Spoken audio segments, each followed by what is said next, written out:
What if I were to suggest that you play a key role in the awakening world? And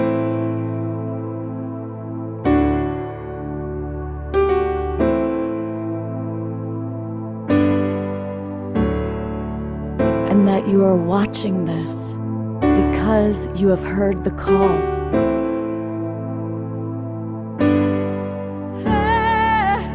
We can start right now by opening our hearts and minds.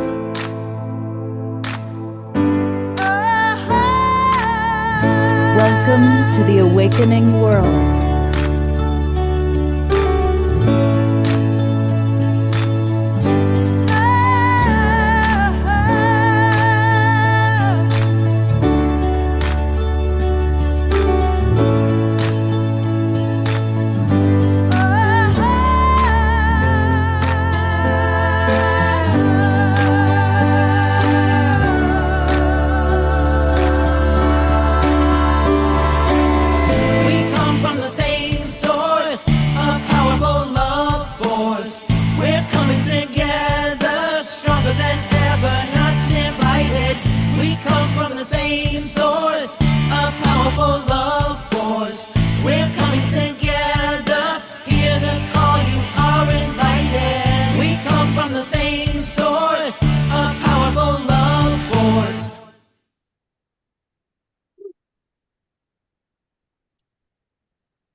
Good evening, everybody, and welcome to the Awakening World. I'm Love Coach Scott Katamas, and it's Saturday night, and we've got some great music and a real celebration of creative expression.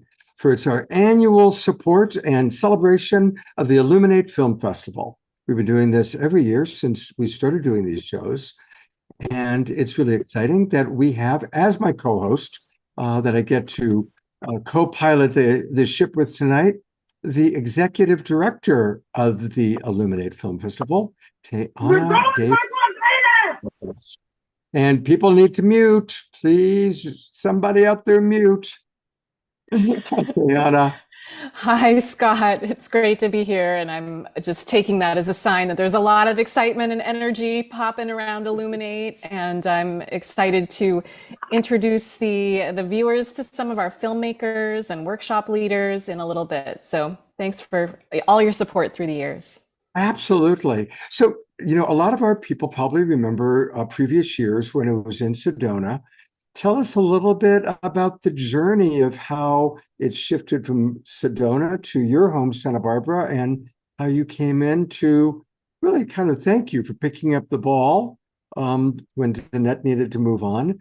Tell us a little bit about your journey with ILLUMINATE. Sure. Well, gosh, I've always admired what Danette Walpert, founder and former ED, had been doing with ILLUMINATE. And myself and my partner have been longtime, we could say, like conscious filmmakers or evolutionary filmmakers and creators of messaging campaigns, particularly to do with indigenous residents of the Amazon rainforest. And so I've always had an appreciation for media that is really looking to make a difference in the world and help create a world that works for all. I was co-director of the Shift Your World Film Festival, and Danette saw what we were doing there and said, gosh, it's so similar. Maybe, you know, I'm ready to step away. Maybe you could step in, Tayana. And I considered it for a long time, and we just kept having these great conversations and realized that we really were aligned with our vision for creating a hub for filmmakers who are making this transformational content to be able to feel supported, like they have a home, and for audiences to come and just create a real resilient web of community around these messages that are communicated in this art form, this visual medium that has such tremendous power when you put visuals and music and really excellent storytelling together. And when the films are created from an awakened state of mind, they become a transmission. So when we're curating for ILLUMINATE, we're looking for that content that is created from an awakened state of mind, because we feel it's more than just what you see in the film. It's really the consciousness of the creator and creators that comes through and has an impact on more layers than we might even be cognizant of. So in terms of getting Illuminate to Santa Barbara, Danette and the board came out here, and Santa Barbara's where I live, by the way. And it has been time for Illuminate to spread its wings and come to a bigger city. So it actually was perfect. The board felt Santa Barbara is very demographically similar to Sedona in many ways, but it's a little bit bigger and it's a little bit more accessible, frankly. It's close to Los Angeles. We have our own airport. You don't have to drive 3 hours after you come into Phoenix. So a lot of boxes were getting ticked, and the stars aligned. And last June, we decided, yep, it's moving to Santa Barbara. And so this whole year it's been an uphill climb. I'm not gonna lie. It's been a lot of work to reestablish Illuminate in a new city, because it's all new venues, it's all new, sponsors and donors and audience.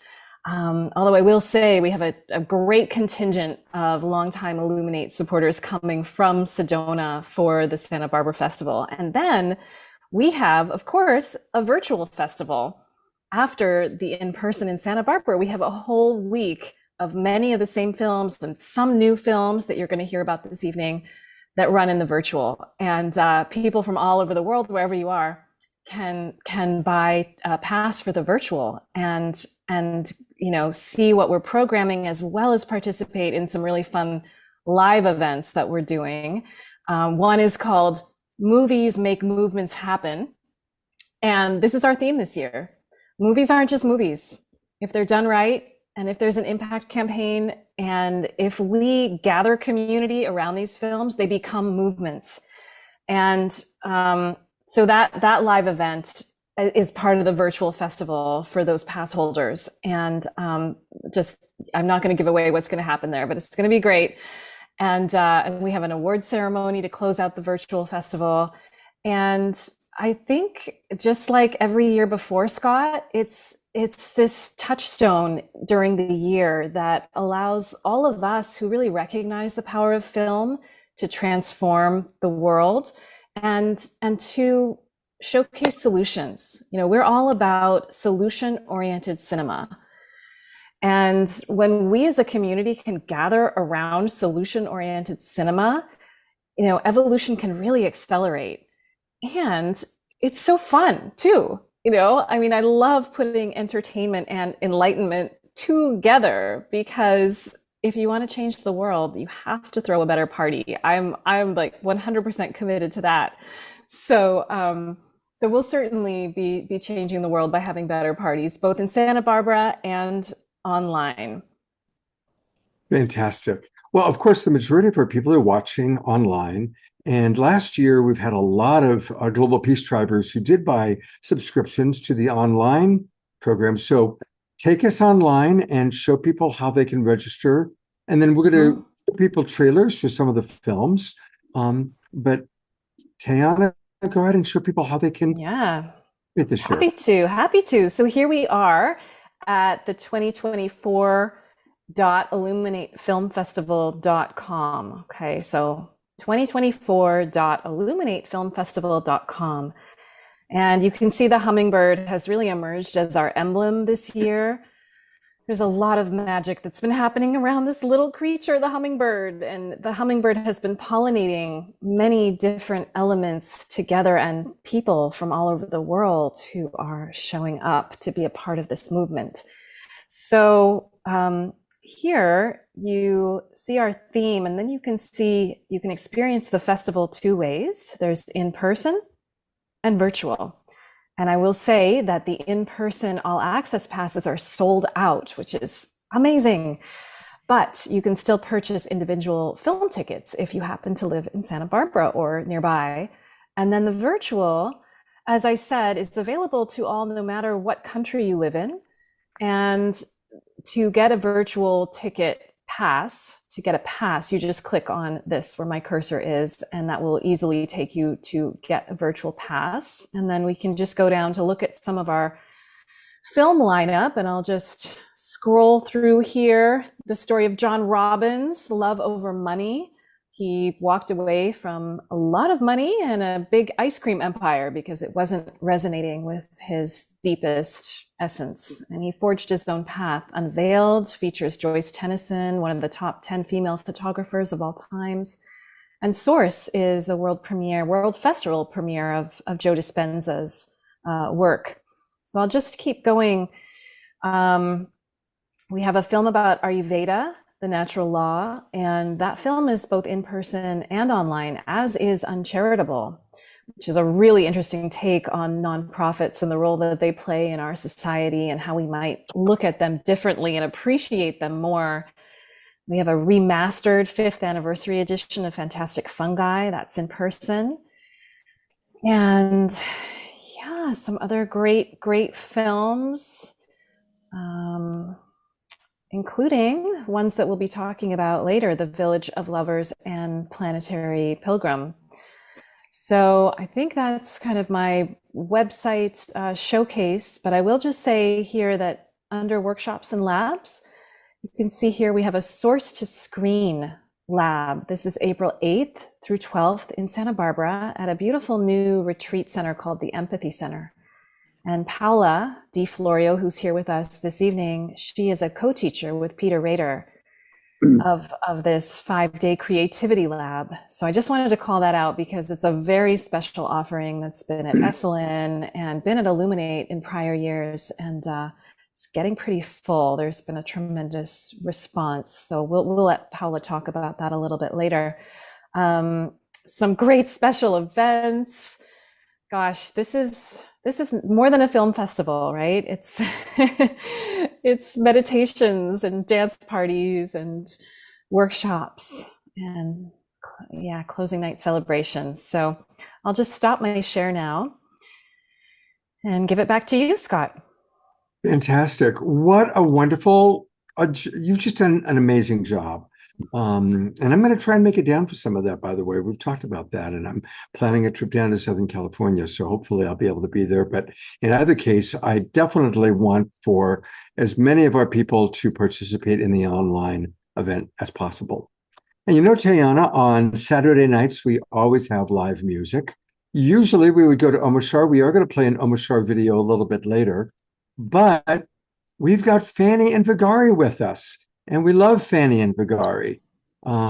So welcome back. You're two of our favorite musical artists. And as always, you've got the most gorgeous background. Look at all that going on. And people are already cheering, yay, Fanny and Vigari. Reverend Jeffrey Coldbrick wrote, a Lovolution Film Festival for sure. So take it away, Fanny. Fanny and Vigari, better known Fanny as and the Mystiques. We are The the Mystique. nomads of our world, bringing peace and love and illumination into our home, which is planet Earth. So thank you so much for having us on the show. This beautiful song is written by Vigario, the Mystique Vigari. Can you hear me? Yeah, we've got, somebody needs to unmute. I muted them. So remember, everybody, to keep yourselves muted. Should I put the... There we go. Sorry about that. Usually Omashar does the Where- muting, right? Where's Omashar? Where's Omashar? He's with his mama in England. Yes. And so Okay. is Vigari almost leaving this week to go with his ailing mother also. So they're very similar, brotherly, and the space where they're in Yeah, is it's a very kind of a similar. synchronicity. Yes, it is. So we are singing this song tonight, Heart of the Heart, written by my beautiful Vigari. Yeah, and it's a song about basically reaching within to consult your higher being, your inner being, for guidance, for direction. It's called Heart of the Heart. Here we are.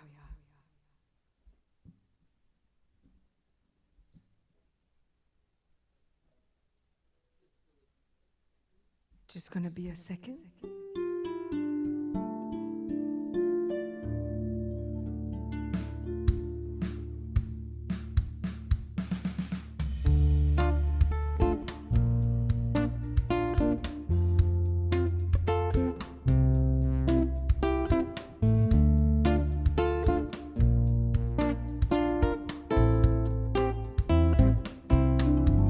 It's in you and it's in me.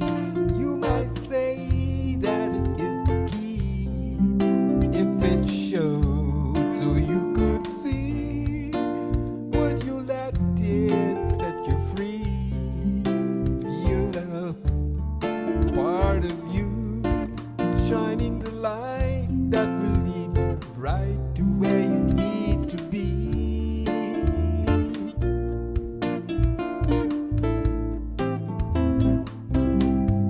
Look around, look inside.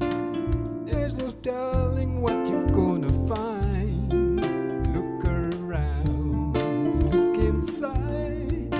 Every question could be your guide. Feel that silent part of you shining the light that will lead you right to where you need to be.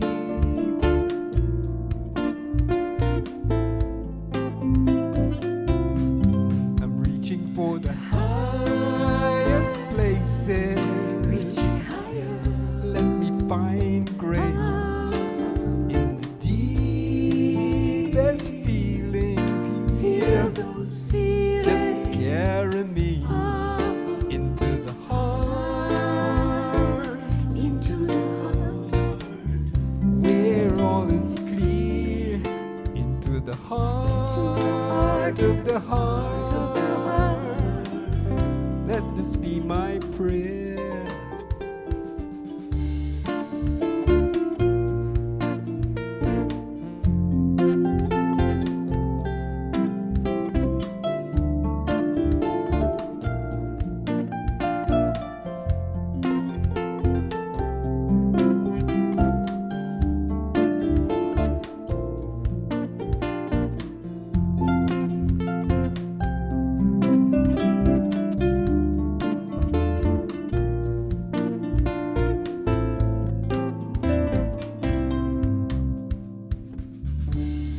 Through the fire, lead me safely, and we'll go beyond desire.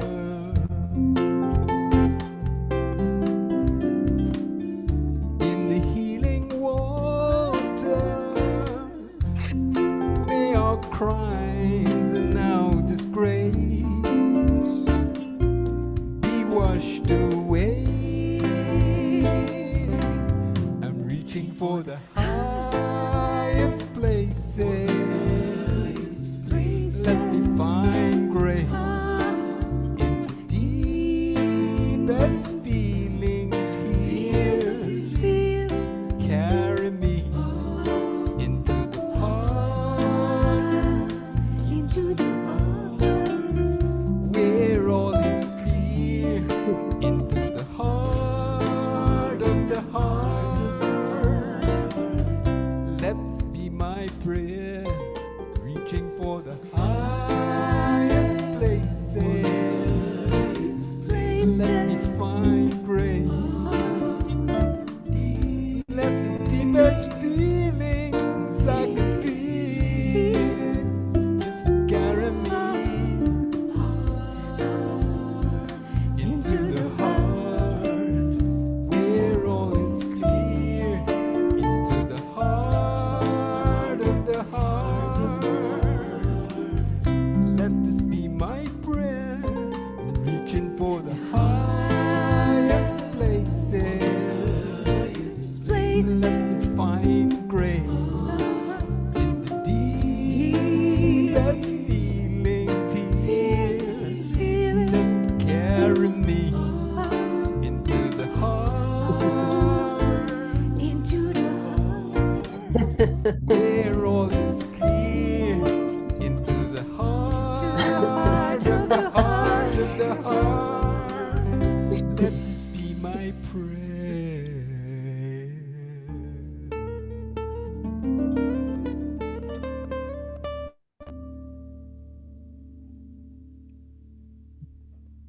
Oh, we love you guys so much. I'm going to go to gallery view, everybody. Let's give them a lot of awakening world goals.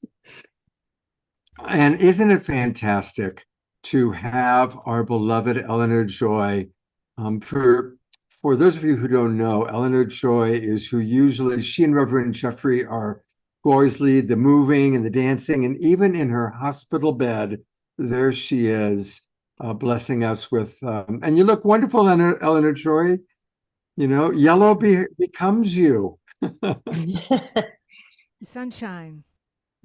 Absolutely. It's so good to see you. And we love you very much. And while we have the camera on her, let's just take a moment and send maximum grace to Eleanor Joy. Yes, let the sun Maximum shine on you. grace.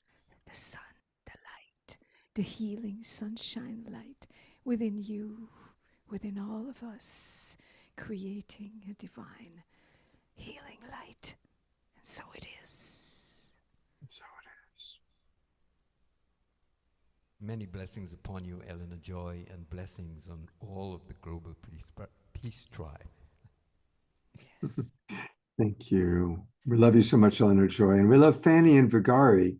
And just so people know, the way you can get their music, for those of you in the Zoom room, I put it in the chat box.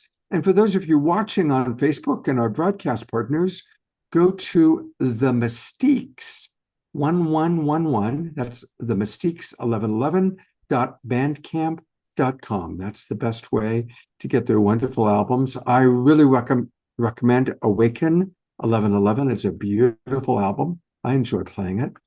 And Fanny and Vigari will be back a little bit later on in the show.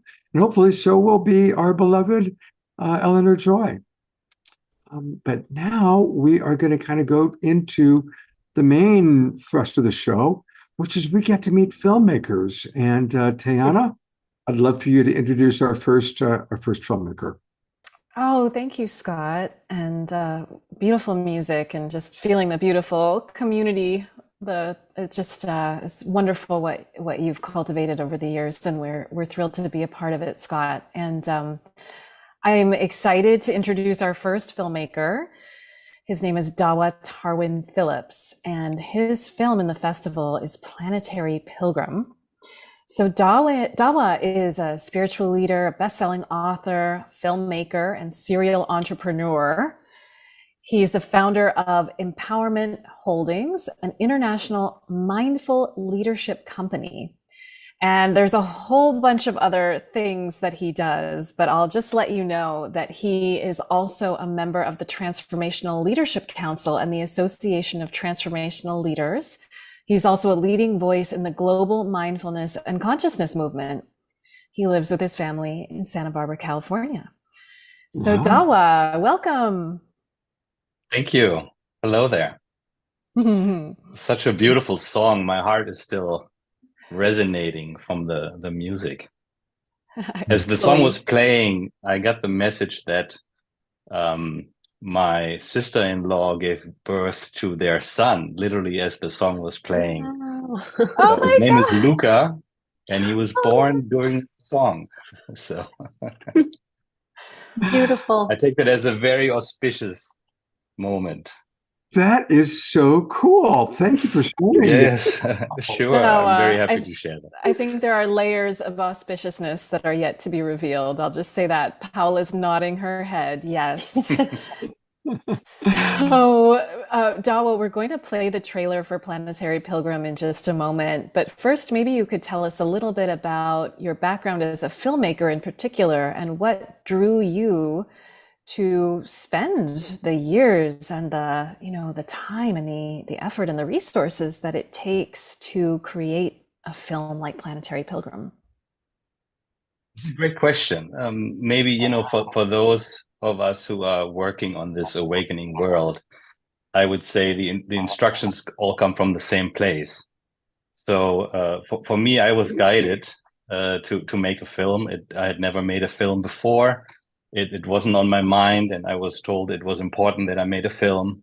And so I started the journey of learning everything there's to learn about filmmaking and what it would entail, and building the team required, because filmmaking is definitely something you can only do together. It takes a lot of people and a lot of collaboration. And then, trusting the process, trusting the process that the intention behind it and the desire to share a message about this awakening world that you are making the festival about and that you're promoting here with this show, that was an important message to carry forward and to be a vessel for. And I've always been an artist, I think, growing up and throughout my entire life, I've always had art in my life. I've always made art, and filmmaking was one other form of art to do. And it took a lot of trust. And if you're not, I would say you have to be comfortable feeling stupid, because when you do something for the first time, you feel like a 2-year-old most of the time. But in time, if, as friends of mine say, you have to dare to suck. And then if you do that often enough, something worthwhile can come out of you. So it took a lot of work by a lot of people. And I'm the only one here maybe giving answers to your questions, but there are a lot of people behind this film that poured their heart into it. I know that filmmaking is, as you say, such a collaborative art, which is part of the beauty of it, I think. And it really is an example of, the sum of its parts being more than just the parts alone. Somehow the synergy, the alchemy of all of the people on location in that, edit bay, there's energy from all of the filmmakers, above the line, below the line, and it comes in and infuses the film. And I know that we get so close to the people that we're working with. Do you feel like, was there a little family created around this film? Absolutely. And also to the context of the film, we traveled together for 30 days around the globe. And so it was very, very intimate. And then the filming is one part, the editing is a whole nother part. There's a different level of vulnerability required during the editing process than during the filming process. But yes, one definitely becomes a family. And then in the post-production, from the color coding to the music to the editing to the sound design, there's so many aspects that go into this, and everyone brings their own creativity, if one allows for that, brings their own creativity to this piece of art. And and so it's a kind of a combination between the makers of the film and the audience that are present throughout the entire process, I would say. Well, let's go ahead and show our viewers the trailer of this film. Hey, here we go. Planetary Pilgrim. Okay, see if I can get this right. It's visiting 17 places in 5 countries on 4 continents in 30 days. Is that right? That's right. That's yes. right. Wow, that's an undertaking. I wanted to help bring the planet back in the conversation of what spirituality actually is about. I knew that I was going to do the trip by myself, but I thought maybe there are others. Maybe there are others that are ready to do a pilgrimage that is not just to the homeland of their tradition. Who can say that they went around the world in 30 days, and it's the first as well of a pilgrimage going around the world. I can't wait to see what I learn. My mom wants me to meditate, but I can't sit still very long unless I'm drawing or writing or something. I've never gotten off the grid and said goodbye to my daily routine. Never done that before in my entire adult life. Freedom! I would describe being a pilgrim as being on a path where you are curious and open-hearted.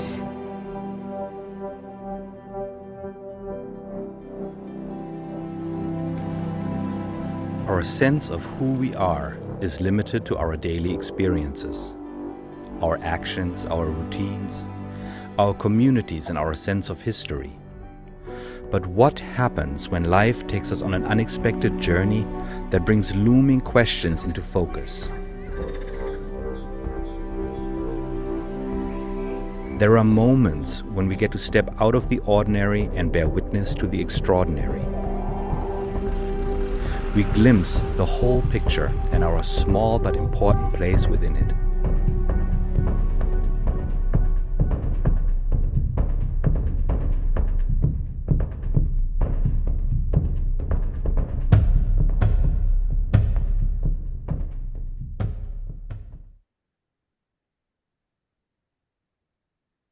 Wow, that looks fabulous.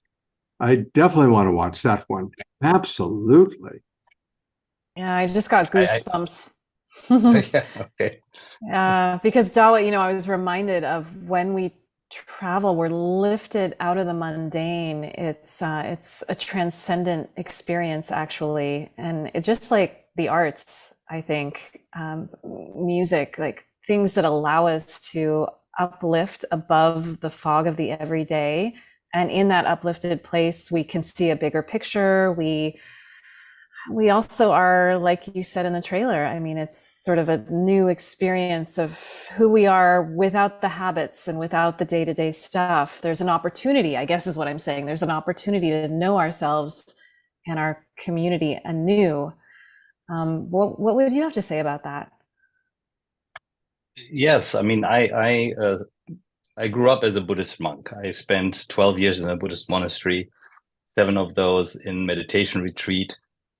And before that, I'd led many pilgrimages to India, to Nepal, to Bhutan. And it was actually in Bhutan, in the meditation, where I was shown that the next pilgrimage would have nothing to do with the spiritual tradition where I had been trained, but it would be a pilgrimage of unifying consciousness, and it would be to honor the earth. And I didn't know what that meant. I could only tell that my relationship to the earth was not yet mature. That you know, I have friends who are scientists who have been for years trying to get my attention about climate change, and I asked myself at some point, like, what, you know, how can I digest what is happening with regard to climate change? And I realized the only way would be to go further into the relationship with our world and with our planet, and to really get beyond this sense of separation, and to allow my heart to really feel this planet and the people on it. And I didn't know what that meant. I just knew I had to do this journey, this pilgrimage. And then as we were planning it, it took about 120 people to plan this for a few years. But then as we were getting close to leaving, that's when it became clear that it was important to make a film. And so then that took another maybe 6 months of planning. But so that a little bit to understand how we got there, it was really also an opening up by everyone involved to this unifying consciousness that wants to awaken on the planet and with the planet, not just on the planet, but maybe even through and with the planet. Oh, wow. That is something I want to delve deeper into. And Dawa, you and I will be speaking after Planetary Pilgrim plays in the virtual festival. So people will have an opportunity to go a little bit deeper. And I want to bookmark that. Don't let me forget that, because what you just said is very compelling. Not just on the planet, but with the planet, or even through the planet. So I'm excited about diving deeper into that during the virtual festival. And Dawa, thank you for being here. I know we have to move on, but gosh, I'm really just excited for everybody to see Planetary Pilgrim, which, by the way, I believe is a world premiere. Is that right? That is right. It's a world premiere, which also speaks to your festival, because also it was clearly indicated that it would be the right time to release the film. So it's a world premiere, and I hope you'll enjoy it.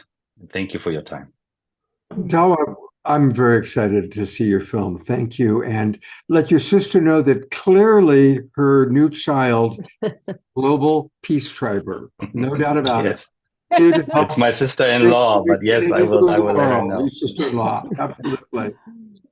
Thank you. Oh, thank you. It was really, really beautiful film. Just beautiful. I can't wait to see it. Well, normally our beloved Omushar is with us, and I'm already missing him. I think we all are. And a reminder, he's with his mom, who's kind of in her final chapter. And but being the wonderful Omushar that he is, he sent us multiple videos that I'll still be able to play at least one Omushar video each Awakening World show while he's gone. And so here's the first one that he sent. It's called Another Dawn. And here's our beloved Omushar.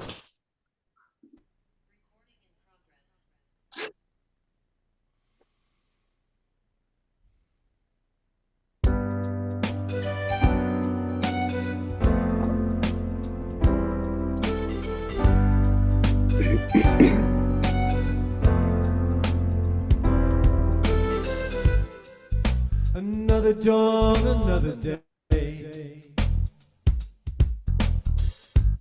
Innocent child coming your way. I've been wondering about my life. Oh yeah. Wondering about my state of mind. But then I heard, who is it for? If not for yourself,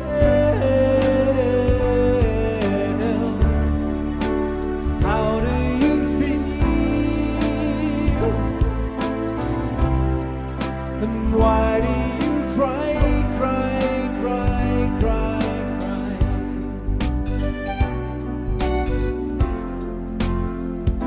Shooby-doo-wop, whoa.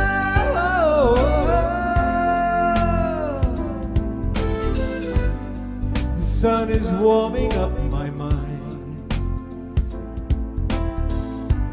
Ocean breeze blows me away. And yet still, I've been wondering about my life. Oh yeah. Wondering who will take my place. Then I heard, who is it for?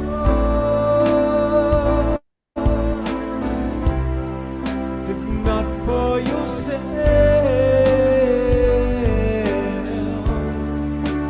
how do you feel? And why do you cry, cry, cry, cry, cry? Who is it for? If not for yourself, how do you feel? And why do you cry, cry, cry,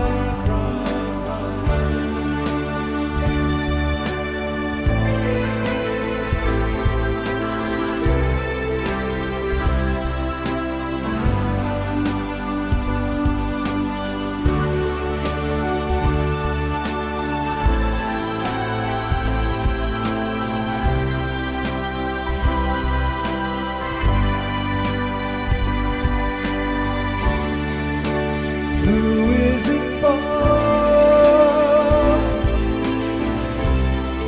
If not for yourself,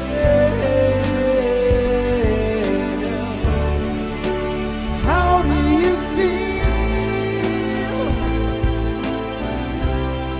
So come on, let's fly. Come on, let's fly.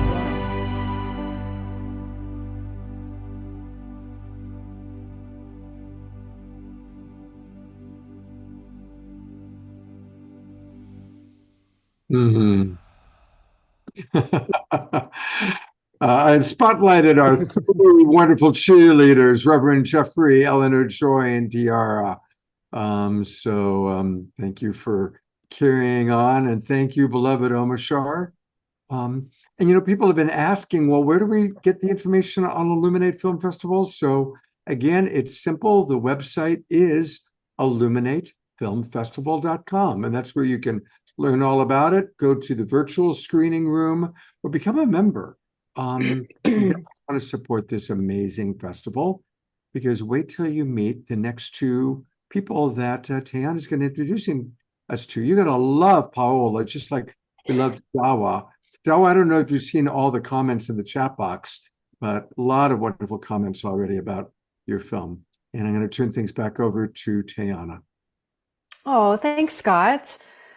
Well, again, I'll just share a very little bit about Paula, because I could speak for a long time about her accomplishments. But Paula, aside from being a friend, a dear friend of mine, is an Oscar and Emmy nominated director, writer, and producer, also a Sundance Jury Prize nominee, an NYU graduate. She's the founder of Counterpoint Films, a vanguard in the conscious media space. Following the launch of the top-grossing documentary, Awake, The Life of Yogananda. I bet a lot of you have seen Awake. That's such a great and classic spiritual film. Her company's mission is to create experiences through storytelling that awaken the human spirit. I think Paula is in the right place with us right now. Yeah. Welcome, Paula. Thank you so much, Tiana. And thank you, Scott. So great to be here. Definitely Global Peace Tribe. Yes. And Dawa, your film, my gosh, I can't wait to see it. And, you know, I went for the first time on pilgrimage to India. I'd been there working on pilgrimage, but this time I went for myself, and it was really, really profound. So I cannot wait to see your film. Thank you.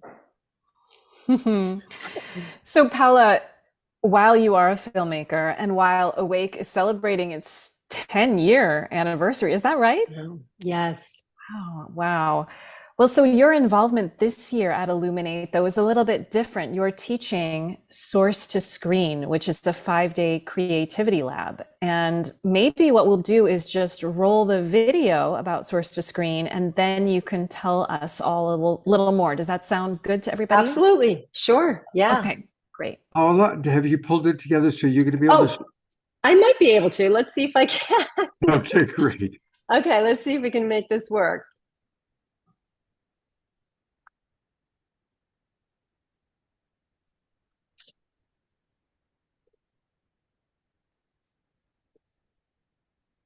We're still seeing just you.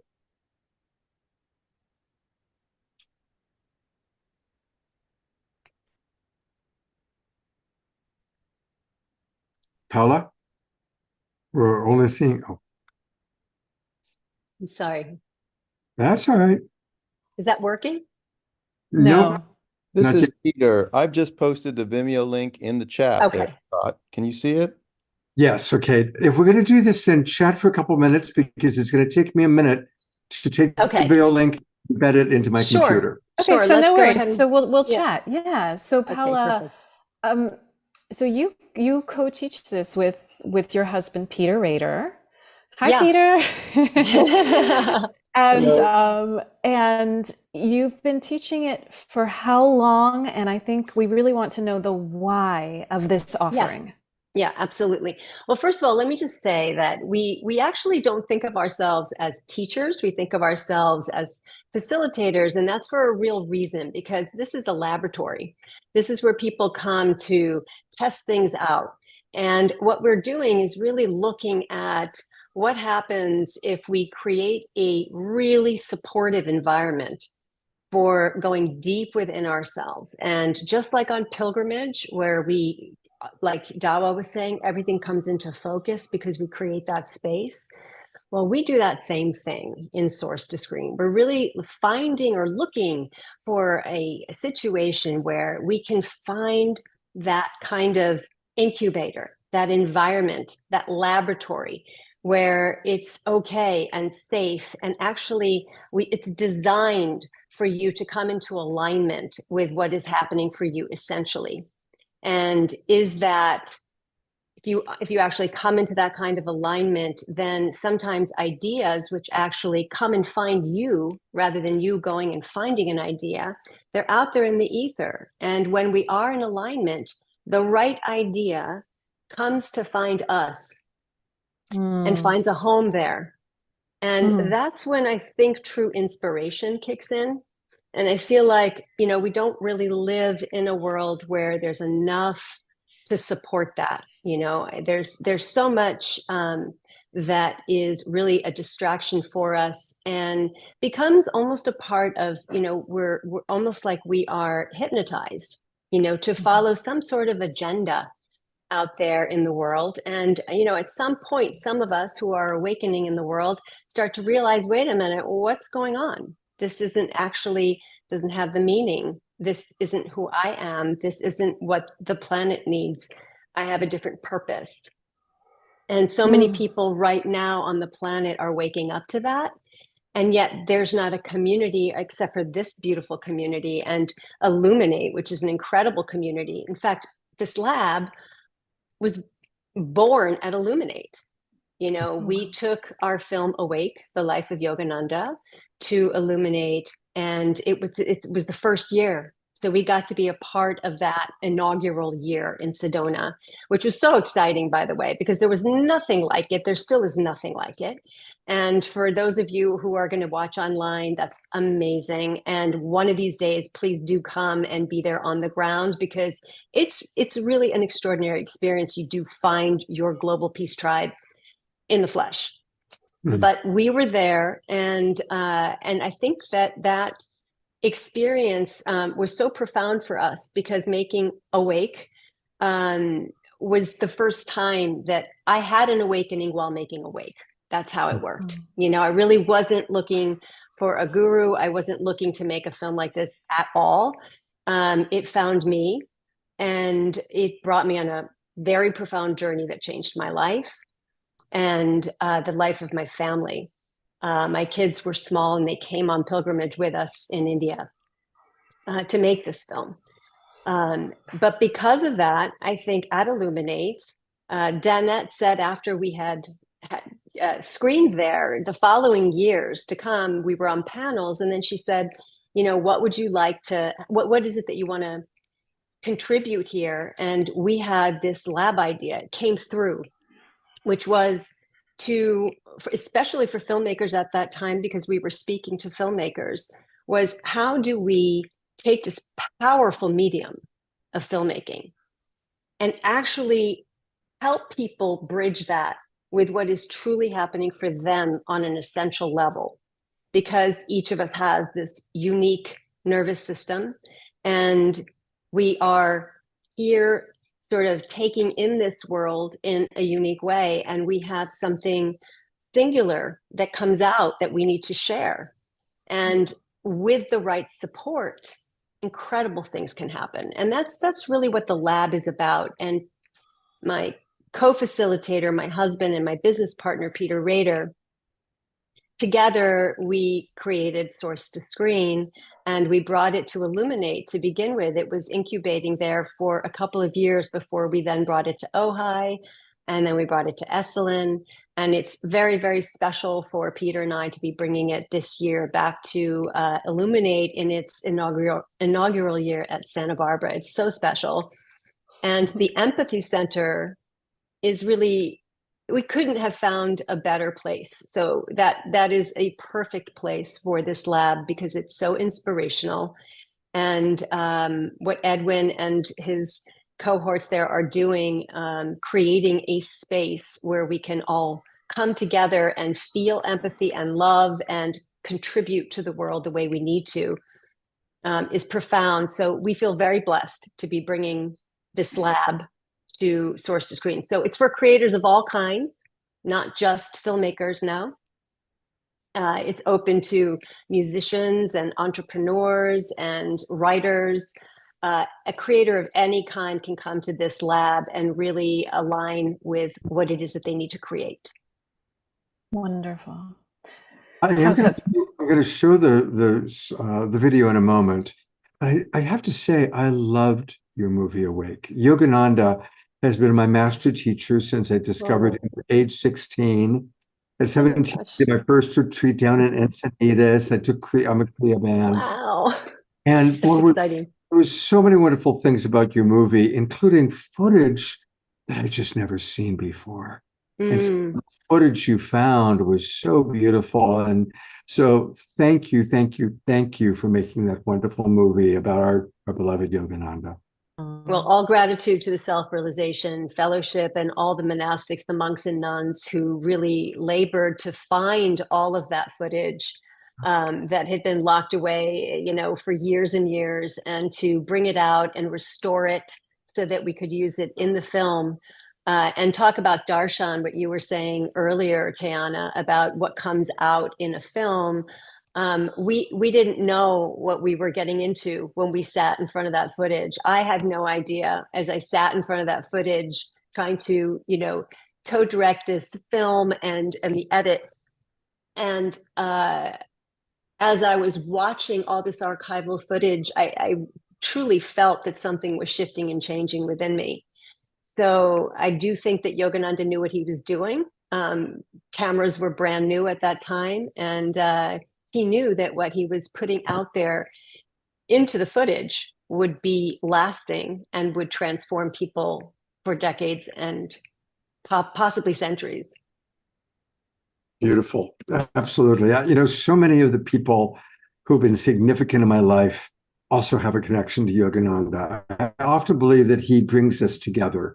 It's almost like whispers in our ear and kind of guides to make sure that Tayana and Kit Thomas meet each other or whatever it might be. Not to be confused with Scott Thomas. That's right. Hey, let's watch. I'm hoping this will play well because I wasn't able to embed it into my computer. So let's give it a go, though. Hopefully it'll play well.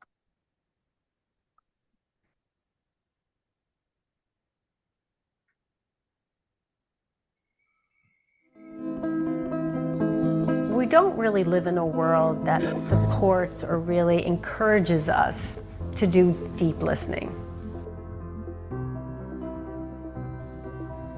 We're distracted by everything around us. We're distracted by our iPhones, our iPads. It's getting harder and harder unless you are consciously trying to reverse those searchlights and go inward, to listen to inspiration.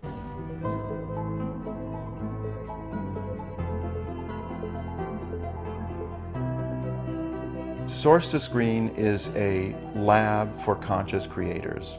Whether you're a writer or a filmmaker, an entrepreneur, and you want to bring consciousness into your process, you want to do something with purpose and alignment, we create a container where that can occur in a safe and sacred way.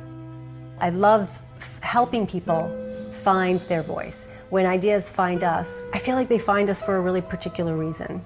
And so helping usher that idea into the world, to me, that is spiritual. It's that intersection between your purpose, your dharma, and this idea. And when they meet, they're almost like forming an arrow, and it gives you like that direction.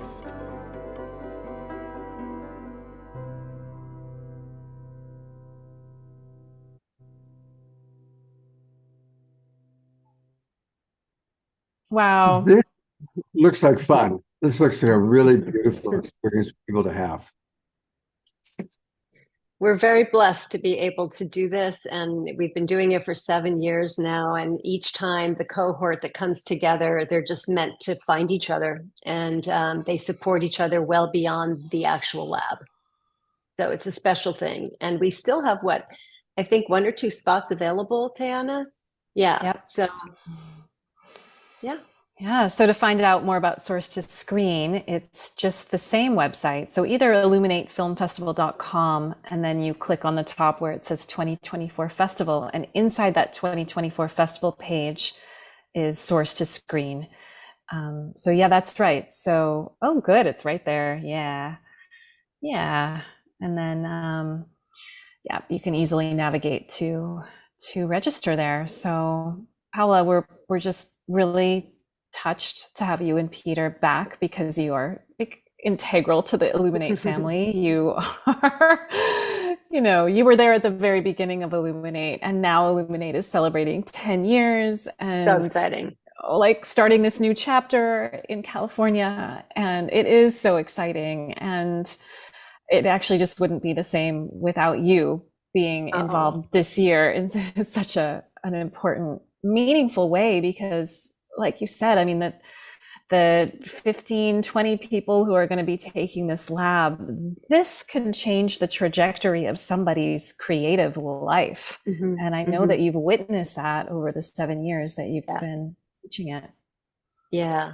Yeah. And thank you, Tana. We're really thrilled that Illuminate has come to Santa Barbara. We actually feel that this is the place for it. So thank you so much for having that vision and for making this happen and for being our fierce leader now. It's my total pleasure. Thank you, Paula. Thank you. Paula. Thank you, Scott. And you have another wonderful filmmaker to introduce us to. Oh, yes. All right, Ian McKenzie. Where are you, Ian? Let me see here. Greetings. Hello, hello. Do you hear me? Hello. Yeah, I can hear you. And let's see, Ian, I'm just looking for your bio, which just disappeared. So what I'm going to do is just allow you to introduce yourself, please.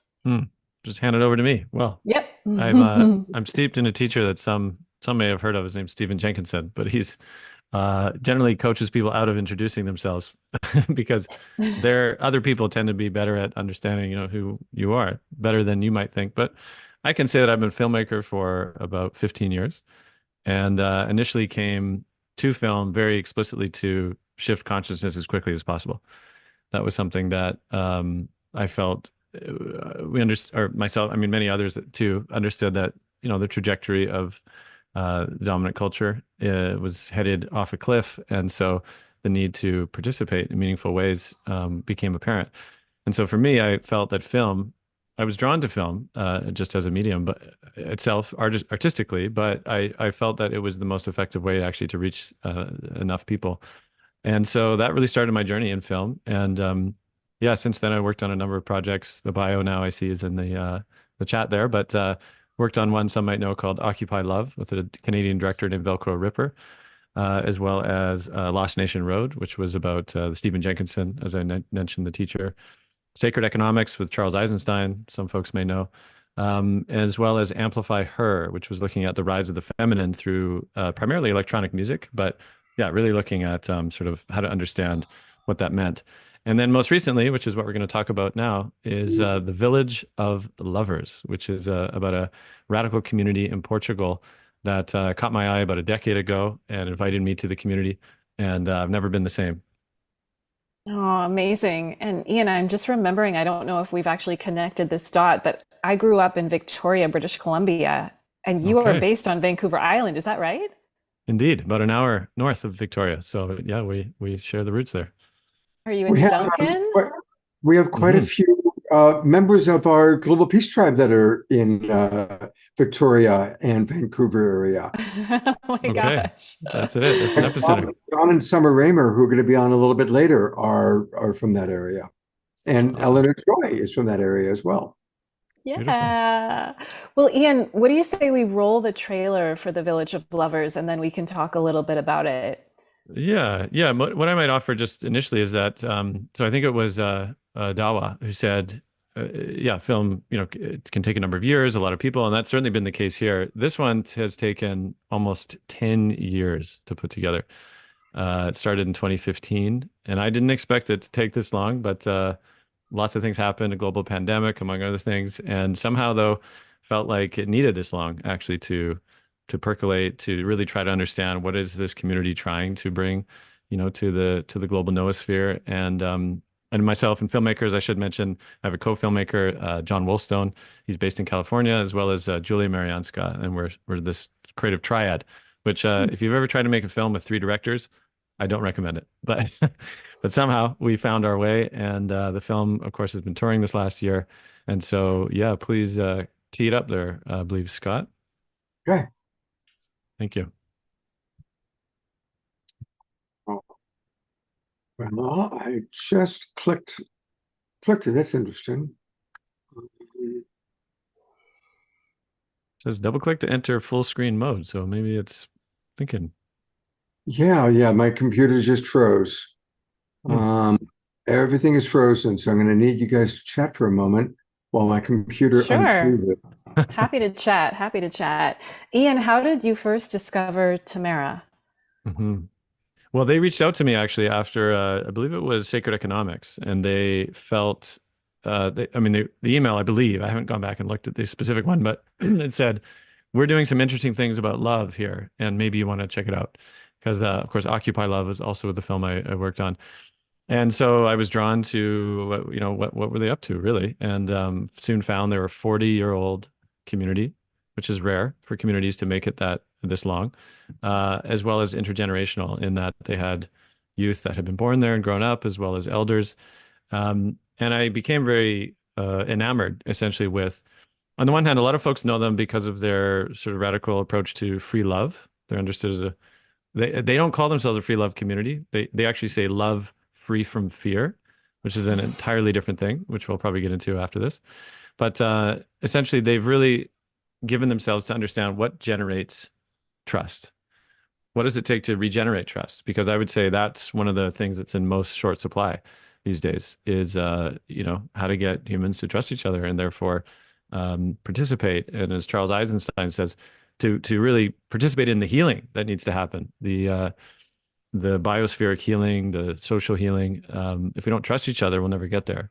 And so Tamara has really done this research on trying to understand actually what does it take to regenerate trust? What are the practices actually that they've crafted and used within the community, to find a kind of coherence amongst each other, which in that sense, they're radical in a lot of ways and not for everybody, but the model that they've been able to enact is absolutely significant actually to others who are also trying to understand, how do we crystallize this new culture of peace?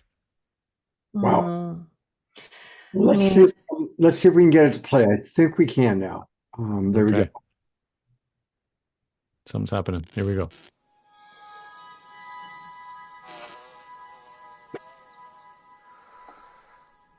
We are preparing a cultural shift to find new ways of dealing with the crisis where we all are in. There is a system that has come to a threshold because it has brought this world to a level of collapse. There must be another possibility to live. We said, let's try to make experiment how we can live together with all the people that we love. This village of lovers, how we called it. The first group started and it was growing quite quick. Everybody of us felt when we make limitations around love, then it will not work. And we will not really live together. After 1 week, we have competition, we are jealous. When I came to Tamara, I suddenly had the opportunity to experience Eros with more than just one man.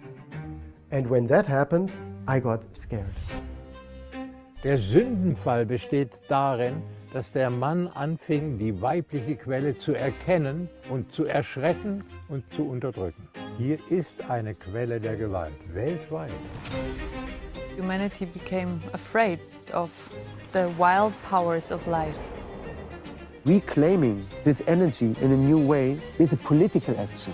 And even if we try to step out, all our societal structures are built on competition. This is the basic of the patriarchy. I want to have your mind owning. Throughout the whole history, there is a series of all kinds of utopian attempts at creating community, but you see a never-ending story of failures.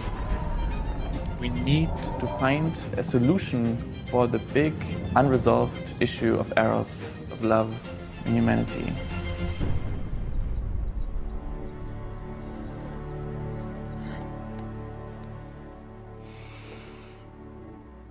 Tamara is really a community with a huge vision of shifting the entire culture of this planet from one of war to one of peace. It's a place where a culture really based on trust, on transparency, is being born. We live beyond our individual realm, beyond our realm of friends and family, to understand that we are planetary citizens. The matriarchal culture, the patriarchal culture. And now something new wants to appear.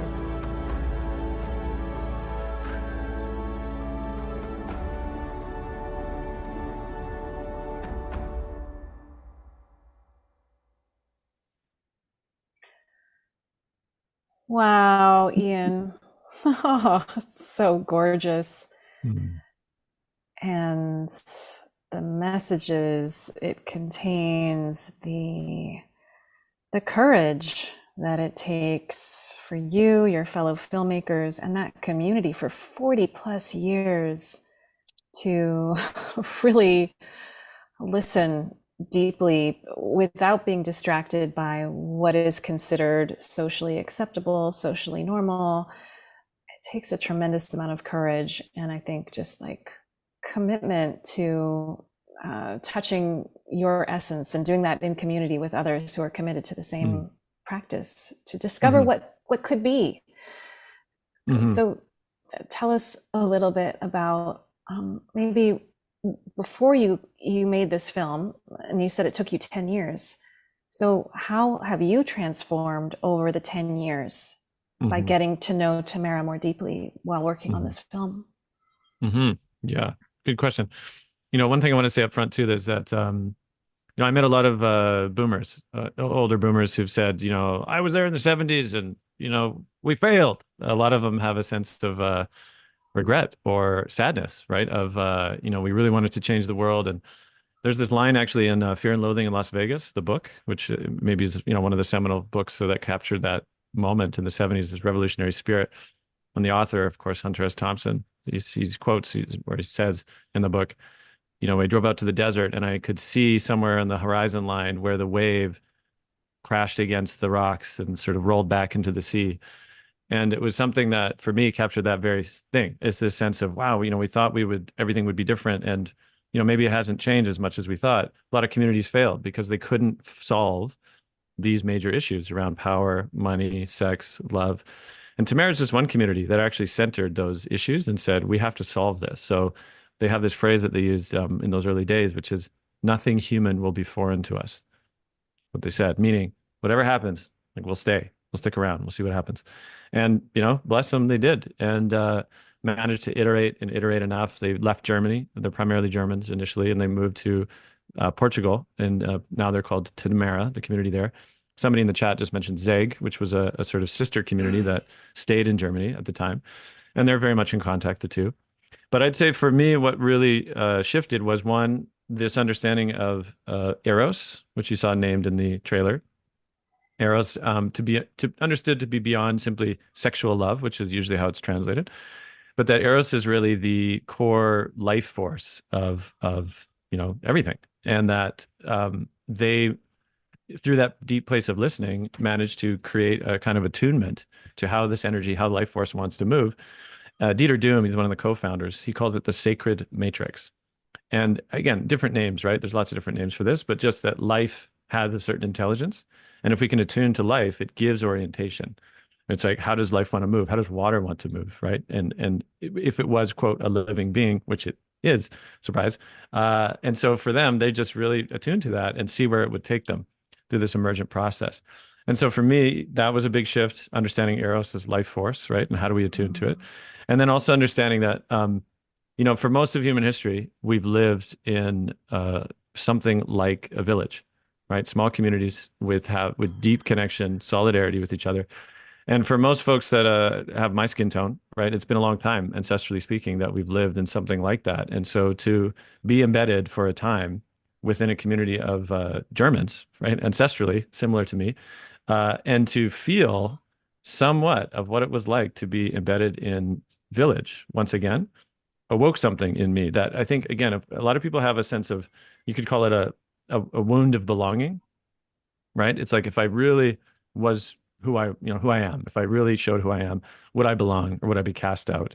And so a lot of people have this, you know, we live in the wake of that. And so for me, Tamara was really this kind of rekindling of a sense of, oh, this is what it could feel like Not that Tamara's utopia. It isn't, right? It isn't. One of the things in the film that they told us after they saw it, they're like, wow, that was really great. Can you put more challenges in? Is actually what they said. Because they're like, we don't want anybody thinking to move here immediately. But again, they've achieved quite a bit that they're proud of, and that we really wanted to transmit to the globe, again, in a time when trust is in short supply. Oh my gosh. I appreciate how you're naming trust as such a fundamental fiber of the weaving back together. It's an insight that I've had recently too. I mean, even when trust is wavering, that's when things get cagey and something might not be wrong, but because trust is wavering, there's all sorts of assumptions that start to get made, and the fracture is already there, and it can grow into a big chasm. So whether it's your neighbors or your partners or your friends, I mean, just making sure that we can trust one another is absolutely integral to us being able to create a world that works for everyone, humans and creatures. Ian, I was struck by something in the trailer. It was about patriarchy, and it was a woman who says that she relates, I think, maybe I'm simplifying this, but like this culture of monogamy and like it must be this way, it absolutely must be this way, to patriarchy. Could you elaborate on that? Yeah, I think you're referring to, I think it's Vera, who's one of the daughters of the co-founder that you saw in the film. They equate patriarchy, again, I would lean on the writer Riane Eisler. Some of you may know Chalice and the Blade, of course. But she talks about this distinction of what she calls domination culture. And so patriarchy, I mean, Tamara uses the term too, but it can often actually be a bit misleading, because if you look at the etymology of patriarchy, it means essentially the rule of the father, right? And you could also look at what we understand domination culture to be as essentially a kind of oppression of female sexuality, right? This is what they mean by eros, right? As well as life energy, that if we approach the abundance of life energy, which is available to us, from a place of domination, i.e. scarcity, right? If we think of there's not enough to go around, we have to control it in order to get enough, then ironically, we will create the conditions of scarcity. Like this is the complete flip, right? Domination creates scarcity, and we think it's actually a reaction to scarcity, versus relationship. And generally, I would define indigenous cultures as ones who are in relationship. They are in a courtship with life, and there's a reciprocity, which is inherently built in. And so from reciprocity, that's where the infinite game comes from. That's where abundance actually comes from being in when you could say a lovership with life. And so this is where we equate what Tamara says, again, that the masculinity that inherently is one, Benjamin in the film, he says this in the film, but he says essentially it's a inferiority complex of the man, of the erotic potency of women. And so that's where the need to dominate comes from, because it's like, oh, if I don't dominate, I won't get enough for me. And so again, ironically, it actually creates the conditions where women feel unsafe, unwilling to fully bloom, and we sort of get where we're headed. And so Tamara had created conditions to liberate women in this sense, and men. But from there, I mean, it's just the capacity of pleasure and joy and attunement with life is just inherently enhanced tenfold when suddenly there's trust and a kind of solidarity amongst the genders. Oh, this is so interesting. And of course, I'm thinking about different religions that have come upon this earth over the years, and how those have acted as controlling mechanisms, oftentimes for women. And Starhawk once was sharing with me that women used to be depicted as half women, half animals.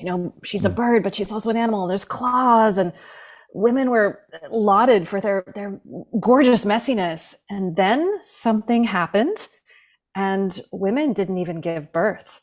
They didn't even have sex, and yet they had a child. It became very sanitized. And I'm just telling one little thread of one little story from my perspective, but I think it ties into what you're saying. And yeah, the last thing I might say is that, this ties in deeply with what we see with the transhumanist movement and the AI. And because, again, it's kind of ironic that the AI movement is essentially inhabited primarily by men who are uninitiated in the kinds of power that is being unleashed through artificial intelligence. And again, there's a parallel kind of irony when that through this sense of inferiority, that men are essentially trying to recreate the capacity to give birth to life, as opposed to being in relationship and honoring those that, quote, can give life already.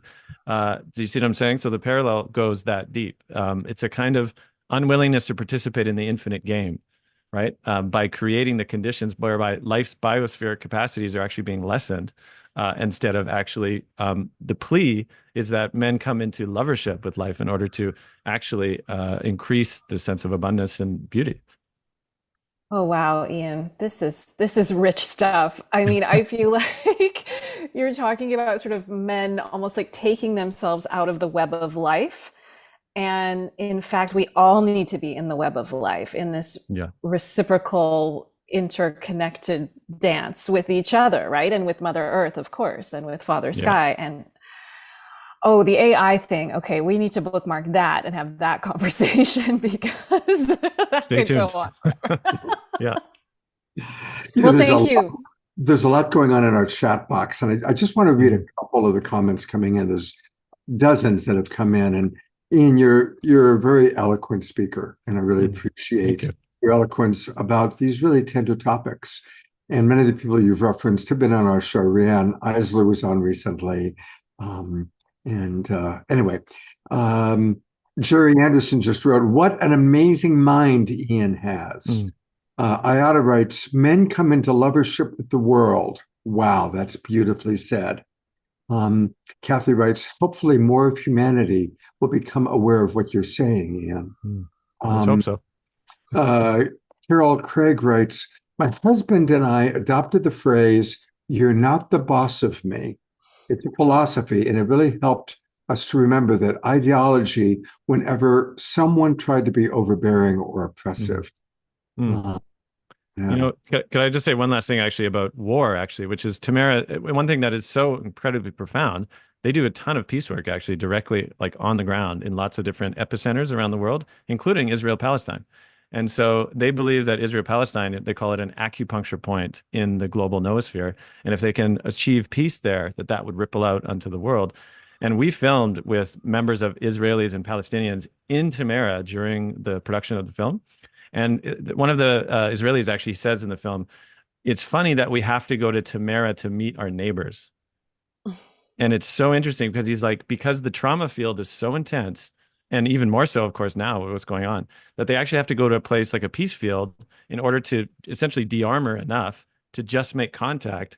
And from contact, war inherently ends, right? Because suddenly if you're like, oh, you're not another, you're another human being, you have, dreams and wishes, all of a sudden it's like there's no war anymore. There's no opposition. And so the ability to create these peace fields is vital, just as Tamara has done, in order to actually heal the intensity of the trauma that is ongoing right now.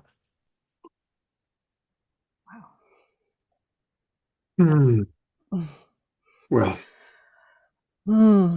Well, I sure hope everybody watches Ian's film, The Village of Lovers, as part of the virtual festival of Illuminate. Ian, I know this took you 10 years, but as you said, I think it's coming out at just the right time. And that's how it happens with creative projects, right? They're birthed when they're meant to be, and when there's space and receptivity, I think, to these ideas.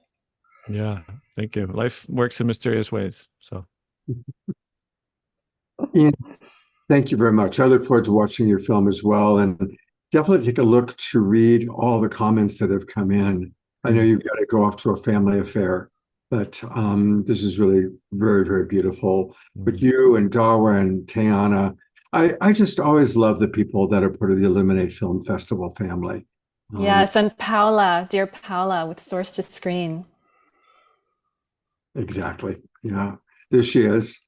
And I know that Paula also needs to leave, so I just want to again acknowledge Paula.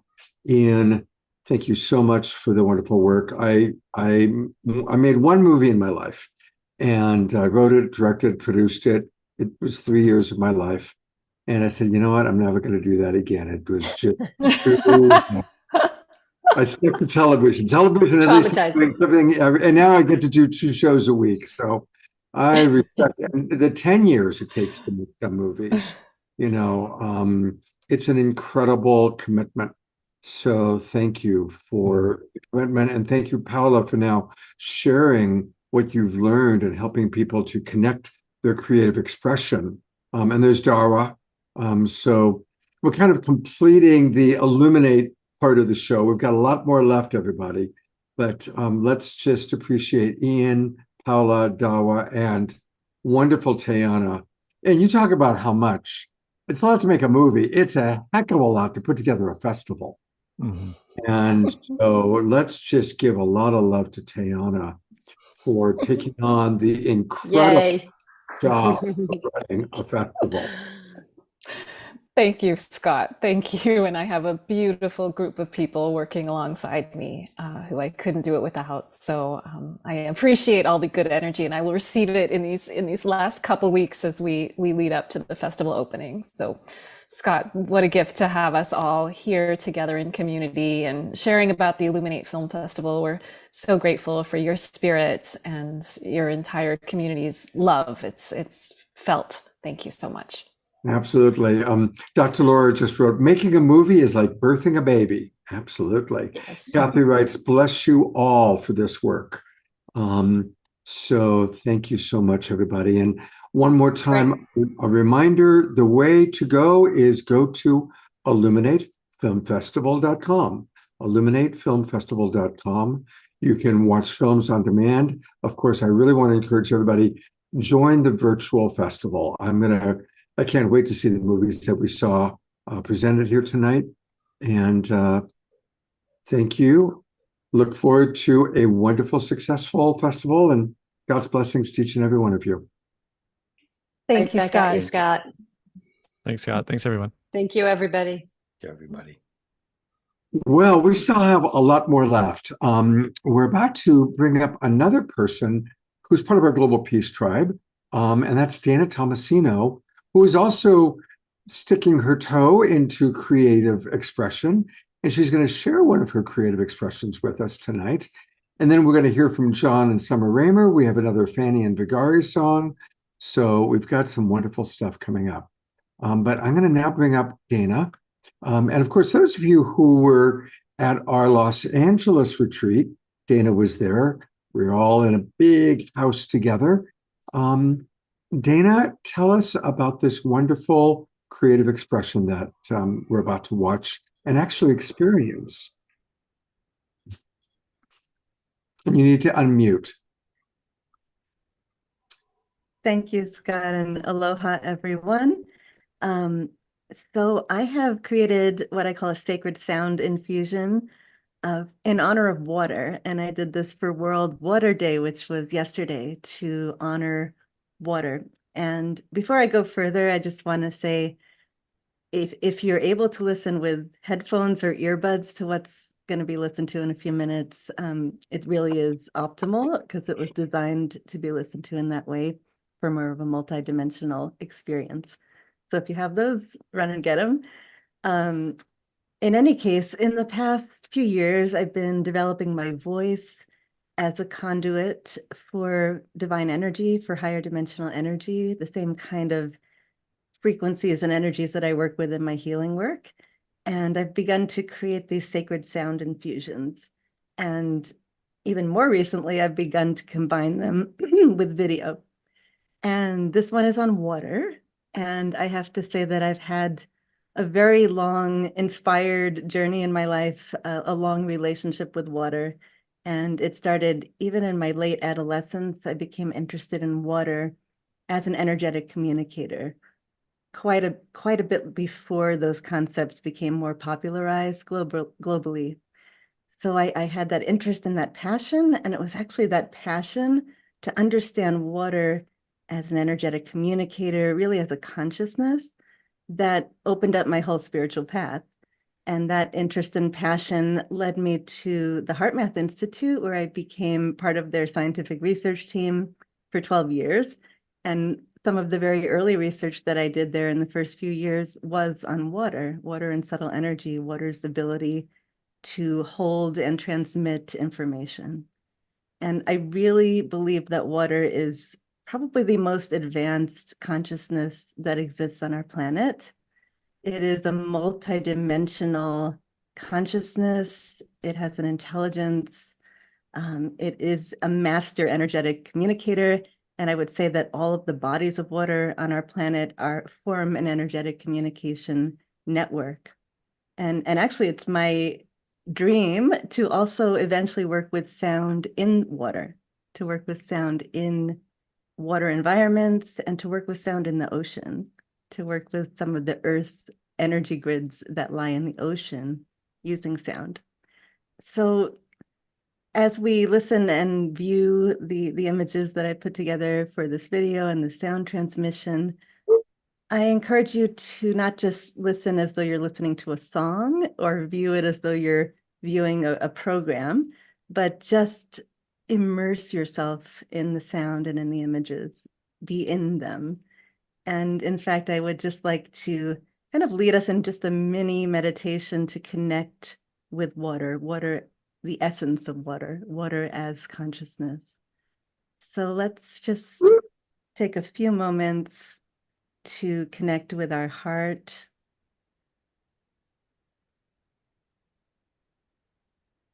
And taking some nice breaths through the heart, deepening our breath, deepening our presence into that stillness that we find in our heart space.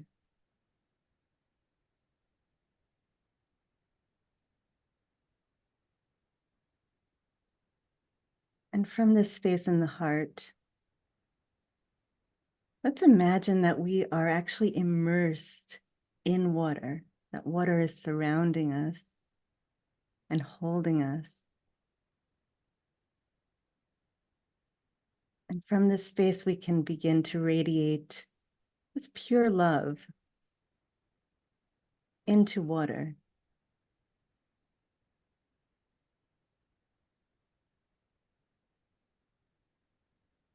And knowing that as these coherent waves from our heart emanate, they are interacting with the wave patterns present in water. And there is an interaction, there is a communion.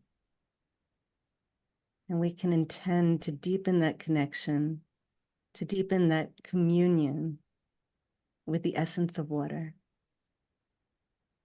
And in this experience we're about to have, to be open to what water has to communicate with us, to what it has to share, with what impressions we receive from the intelligence that is water. As we continue to send love and appreciation out into all of the waters that exist. So we can share the video, and there's no sound at the beginning, and also just please share it till the very end.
It's like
Thank you for watching and being in that with me. Thank you very much, everyone, for participating in that experience.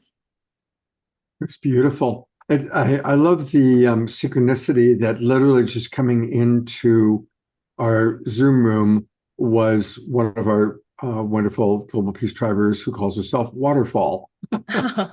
She just came in. And Dana, I've put into the chat box a little bit about Dana. And obviously she is one of our beloved Global Peace Tribers. And she is also really wanting our support.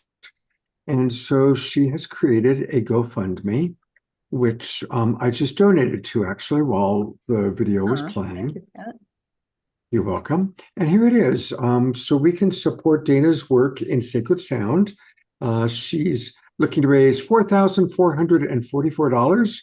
And we can all support her with that. So again, the link is in the chat box. Or for those of you watching on Facebook, if you just go to GoFundMe and I guess put in Dana Tomasino or support my work in sacred sound, and you'll be able to find it. Oh, I'll put the link I can put the link in the chat as well for the GoFundMe. Yeah, no, I put the link in the chat. Okay. I did that. Okay, great. Yeah, Cool. but I'm explaining for all the people who can't access the chat. Oh, all right, of the people. the Facebook people, of course. Yes, and I really appreciate your support. Any and all contributions are sincerely appreciated. And this is really to help me expand this work. So far, I've been doing it with almost no equipment, almost no technical setup at all. And I've just been giving these as free offerings. And to take it to the next level, which Spirit is really moving me to do, I do need another level of support.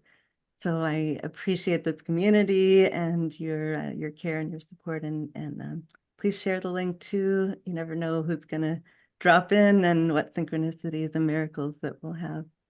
So thank you all, and I'll also put my email in the chat if anyone wants to get in touch, and the YouTube link for this video. Fabulous. And again, thank you, Dana. Thank you, everybody. By the way, Dana, there's a lot of comments. Definitely read all the comments that came into the chat box during the video. A lot of beautiful comments coming in. People who understand and love water like I do. Well, absolutely. And I think water is one of the main things that we're recognizing that we have to honor and work with. Like you said at the beginning, if there's magic in the world, it's in the water.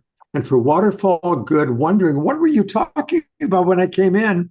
We just watched a wonderful movie video and kind of a sound experience called The Water Prayer.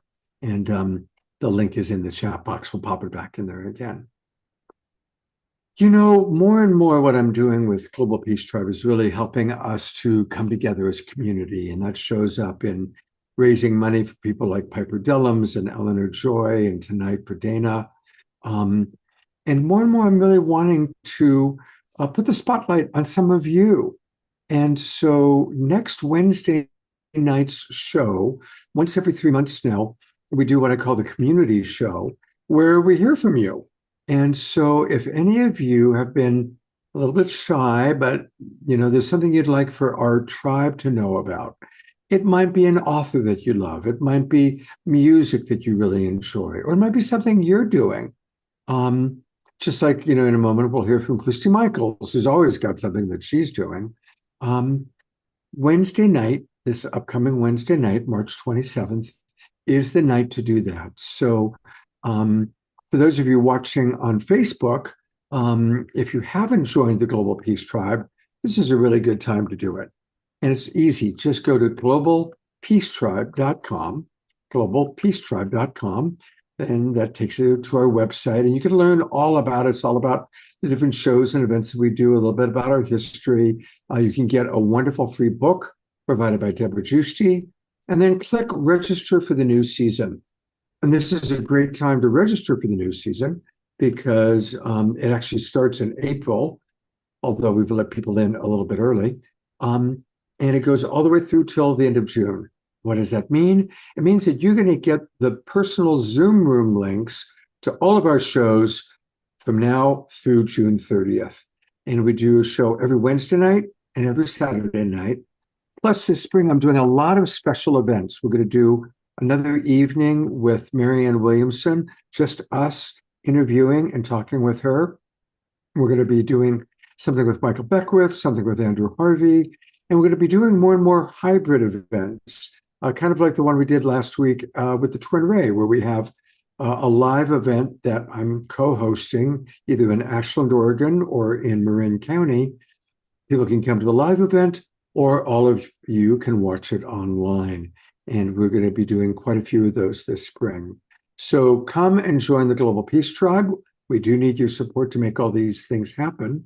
And you can come in at all sorts of levels as low as $22 to get all the links to our Zoom rooms. And also you'll get the replays. We provide all the recordings of our shows.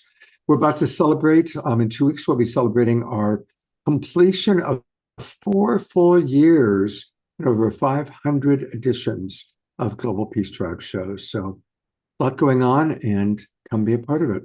And again, if any of you want to present this Wednesday night, let me know. Drop me an email or send me a text message and let me know what you'd like to present, and I'll make sure you're on the agenda.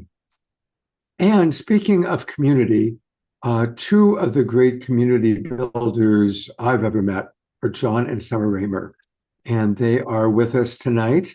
Are you still in Hawaii? Yes. Aloha. Aloha. Yes. Aloha. We are on the road. Yes. Yes. We were up at 4 a.m. to head to Pele for a sacred ceremony that's connected to all of the good that's coming down, Scott. And, you know, Palenque has just finished with Brother Phil and Adriana. Indigenous voices all over the world are rising with their allies. Fires are being lit. And thank you so much for everything you're doing here. And thank you to everyone for all the love and support. That GoFundMe that we did paid for what happened down there. And we've launched this sacred covenant, a global pledge of unity. So I want to share with you about that when the moment's right. But I'm just so grateful to you, Scott. We just pulled over here. We're a little tired, but we're here and grateful for it. We're tired, but our spirits are high, as we were at the crater of Kilauea, which is the home of Goddess Pele, at sunrise for a very special ceremony with led protocol by a very dear Indigenous elder, Lonnie, who supported to make sure we did all of the right things and led us to a tree that is connected to her sacred ancestor lineage. She calls Pele, she calls her Nunu.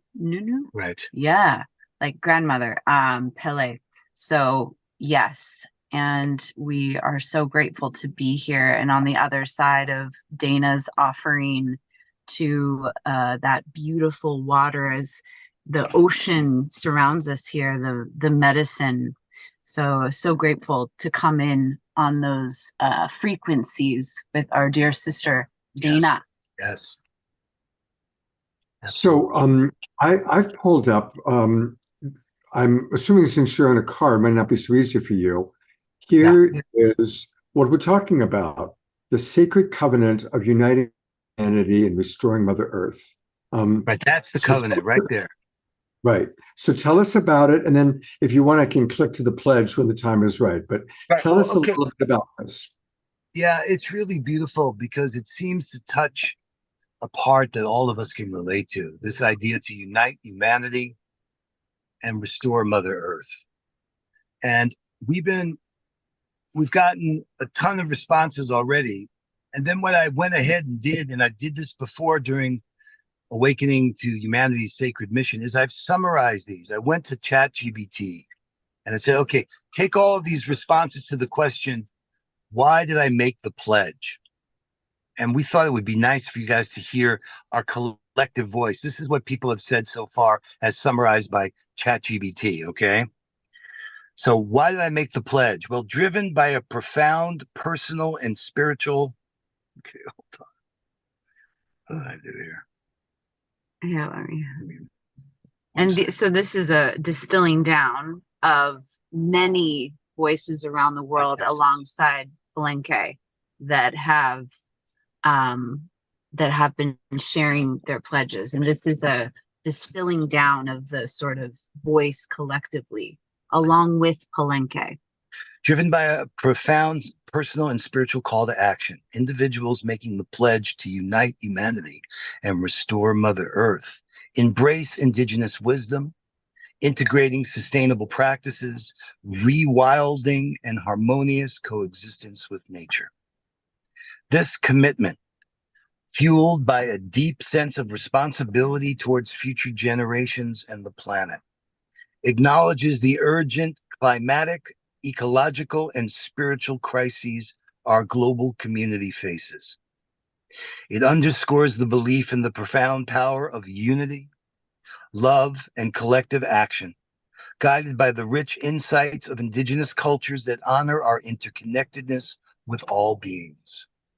Through this sacred covenant, pledgers not only aim for a future of peace, balance, and respect for all life, but also commit to becoming guardians of the earth, advocating for its healing and thriving based on principles of mutual support and the timeless wisdom passed down by indigenous peoples. That was the summary of our words. And we invite everyone to make the pledge.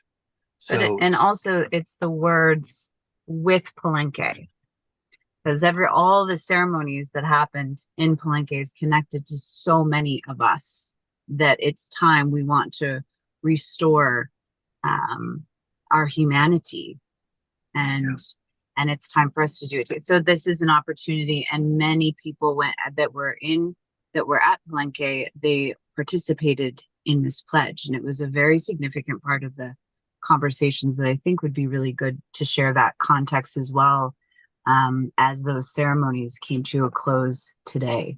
Yeah, of course, World Water Day, that's part of what's been happening. The 22 women's prayers for the 31st month happened yesterday. So it's a culmination of a lot of work, 50 years of Phil's life, the whole reunion of the eagle and the condor, the quetzal and the hummingbird. You can go there and write. So, and in fact, Scott, you might want to show this. If people still have more questions, that's the actual form to fill out the pledge. But go back and you see that the place where people can, and here's what's happening, learn more about the pledge. So if you go back to that homepage, right, down below the people on the top, it says, it's beautiful what's said there, but if you want to learn more about the pledge, you see that little button above, make the pledge? There's a button there. I'm clicking it. Yeah, I'm clicking it.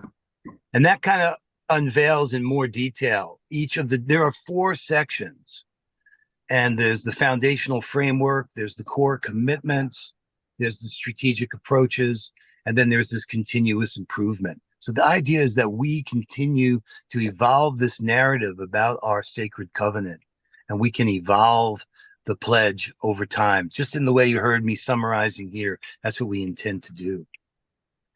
So we're in a new world. The future is not like it was in the past. And the indigenous voices are rising with their allies. We're grateful to everyone in the Global Peace Tribe and you, Scott, for your leadership here to say, hey, let's make this pledge. Let's take this into action plans that drives into one world. So the beautiful bridge that we're building from the pledge to the ability to put forward actions there and support each other in unprecedented, unified ways. That's kind of what we see emerging that we wanted to offer up as some feedback from what this last week has been about. And there were some questions in the chat. I just want to acknowledge too. Some of the people asking about where the Palenque events. So there were many ceremonies that were live streamed. And the place that they were live streamed is mostly the home landing page was Walking the Red Road, which is Hereditary Chief Phil Lane's Facebook page. So you can really be with they were live thanks to Shonda and Mother Earth Network and so many organizations that supported through via Zoom hosting, and Gail Thomas and so many incredible organizations that supported what was happening right there on the lands. And I was just remembering a conversation you had finally talking to Brother Phil, you know, how was it? And he said it's beyond the dreams. Like, it was beyond what he could imagine. And that's for those of you that maybe saw some pictures of him sitting next to 100-year-old elder from the Amazon. I mean, these were really profound constellation work where there were people coming together representing all these different parts of the Americas, and the healing and prayers and the ceremony work that they did for 7 days. And Phil's point is this. He's been saying that, look, we have no right, we the indigenous people, to tell other people how the world should unify. But if we can model it in the Americas and show that happening, and they are, and that's what's happening here, that then this could be a beacon of light to all of us on the earth, to recognize the importance of the indigenous voices that have been ignored, and the opportunity for us as allies to come together in this unprecedented way. That's why the pledge, the idea of a global pledge of unity, we call here the sacred covenant, .earth, to unite humanity, restore Mother Earth. So yes, on the Facebook page, you can see replays of many of those over this past week. The opening ceremony was profound. So that happened on, what day was that? 17th, the 18th. It was a week ago. Anyway. I see that Sylvia has her hand up. Sylvia, do you have a question or a comment? You spotlighted. Yes. I know Sylvia. Shonda Clausen had some adventures with posting the Zooms. So they can be found on her page, which I'm posting the link to that for anyone who's interested. Yes. And most of those too, Sylvia, were shared when there was trouble onto Walking the Red Road. Those videos that had challenging going live but you'll still find them if you scroll on the Facebook page. You'll see. This was in videos. Chiapas, and we got a Starlink there to be able to get onto the internet. I mean, we really are doing our very best to connect us all up to this expression of unity. And thank you to the Global Peace Tribe, like Sylvia. I saw you in that Zoom room a lot with Gail, and we're all, we're in this together. And Deborah, Robin, so many people that, it really is a global beloved community that's happening here. Your work has been extraordinary on this. Thank you, Summer and John. Feeds our soul. It really feeds our soul. Thank you. Tremendous sense of purpose. Back at you, Sylvia. This is what I put into the chat box. There's a lot of YouTube links for Chief Phil. For those of you who don't do Facebook, you can go on YouTube. Just put in the search Chief Phil Lane Jr., or you can use the link that I just put in there. Also, just want to let you know, John and Summer, that I was on a retreat all week long here in Ashland, Oregon, 45 of us.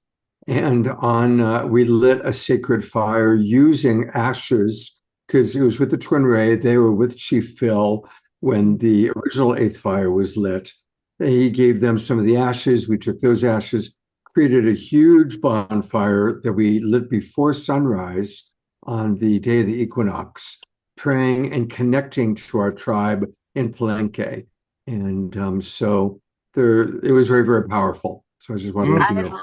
I love that. And I feel the synergy with that as that part of the offering to Pele at sunrise this morning was bringing those ashes that you're talking about, that the Twin Ray and dear Brother Phil from the 8th fire in November in Mexico. Those ashes are spreading and building, but Pele, we offered that to Pele. So there's an incredible participation now anchored with the elementals out here on the Hawaiian Islands. And Scott, it's fair to ask this question: why is this pledge going to be any different? Why is it going to be different? And that's where the bridge to one world. In fact, if you could share that screen, it would be great. If you look, what we've done is we've set up a space in one world for the global pledge of unity. Which page do you want me to go to? So go to oneworld.earth. One World, okay. And there's a space there now on the left for the global pledge of unity. And you can learn more about the pledge there. Your feedback to it is so vital to just be able to tune in and listen to each other like we haven't been able to. But even more importantly, there are One World.earth. Yeah. It's not coming up. One World, O-N-E World. Oh, here it goes. Yeah, there. Got it. Okay, it took a minute. All right, so here? On the left, there should be the Global Pledge of Unity. Yep, here it is, Global Pledge of Unity. Yeah. And, okay, so this tells you a little about the Sacred Covenant. And then, you see where it says News? So you can learn more about the pledge, but click on News. Okay. And there, you'll see Unity and Restoration, Empowering Our Sacred Pledge from Mother Earth. You click on that second one down there. Click there. Bring that Unity and Restoration up. And I just said, why is this different? And the difference is the support that we can provide to each other. Whether you're signing as an individual or whether you're representing a group of organizations. If you scroll down, you'll see there's an image in there of what these kind of support structures can look like.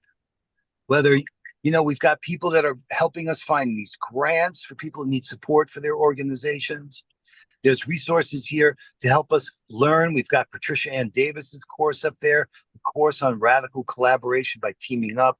You click on that little mind map there, you'll see it opens up, showing, maybe it's hard for folks to see, but you can see that I believe we're at a place where no longer we can just make promises and they go unfulfilled. We can actually take these commitments that we're making and get behind each other in our efforts to unify, to unite humanity and restore Mother Earth.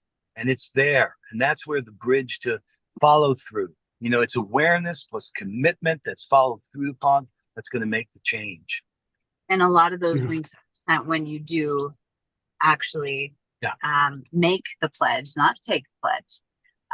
Those links do get sent to the pledgers. So you don't have to remember all that information and all those things. It's all coming to you. We're refining how to do this, how to really care for each other, and care like what you've been doing with the Global Peace Tribe. And hey, we're all in it together, and we're in it together all the way into the golden age. And I do believe that we're all walking each other into a new reality. And everybody has their role to play. We're all little imaginal cells finding each other to create the butterfly of the new paradigm. And John and Scott, you are two of my favorite imaginal cells.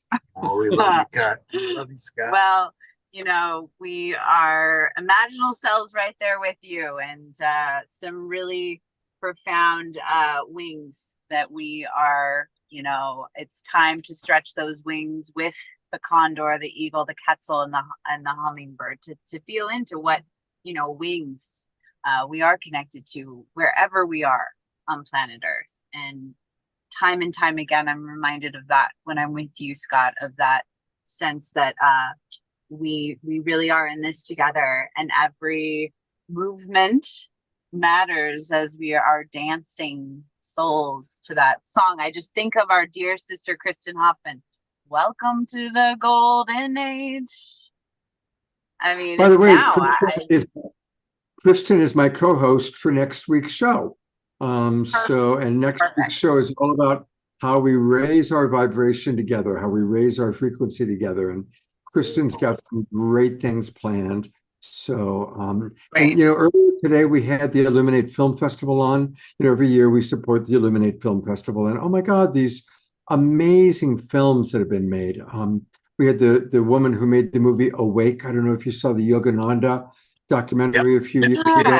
Yes. Yeah, she was on with us about an hour ago. It's so beautiful how many people, everyone is finding their role. They're finding their role to play. And it's a blessing when we know what our role is to play. And for those people watching who don't know yet what your role is, it's okay. Just keep tuning in, pray, meditate, and pray for divine alignment to know, okay, I'm feeling called to do this. And sometimes people are feeling called to just leave a job or leave a relationship and clear the space to then have the time and the availability to do whatever your divine role might be. And sometimes it's the same divine role for 20 years, and sometimes what we're doing is changing every couple of days. It's all quite magical, however. Yes. And to remember that it is truly a magical experience to be living into the dreams that our ancestors, are wishing to be. Yeah. It's always the right time to do the right thing. Yeah. It's always the right time to do what you love with the people you love. That is such a privilege. Yeah. That just feeds our soul, and we're so grateful to everybody here. And in that doubt, but what is that? What would John Baptiste say? Take a deep breath, drink water. Well, I'm going to let you get back to your beautiful Hawaiian vacation. You both deserve it. I love you both so much. Thank you for all that you're doing to create community. There's a lot of messages coming into the chat box of people appreciating you. And I love you both very much. Aloha. Mahalo. Oh. Bye. Bye for now. Thank you. What a beautiful community we are so blessed to be a part of.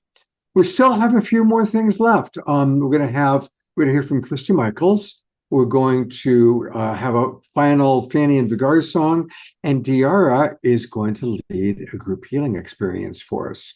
But carrying on with the spirit of community, I'm going to turn it over briefly to Christy Michaels. Christy, what are you up to? Thank you so much, Scott. Oh my God, you did it again. I mean, this movies and everything tonight, and what John and Summerine were just talking about.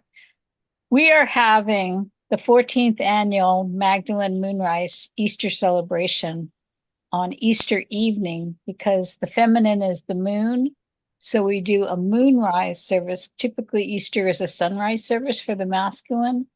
And we're bringing back the feminine and honoring Magdalene's place as an equal, because Jesus' brilliance was that he appeared to her. And that's because he was trying to elevate the status of women. And I feel like the rise of the divine feminine is a huge social justice issue. My 4-year-old little granddaughter is going to be in this ceremony that we will be having to celebrate and honor the rise of Magdalene as an equal partner in partnership with Yeshua.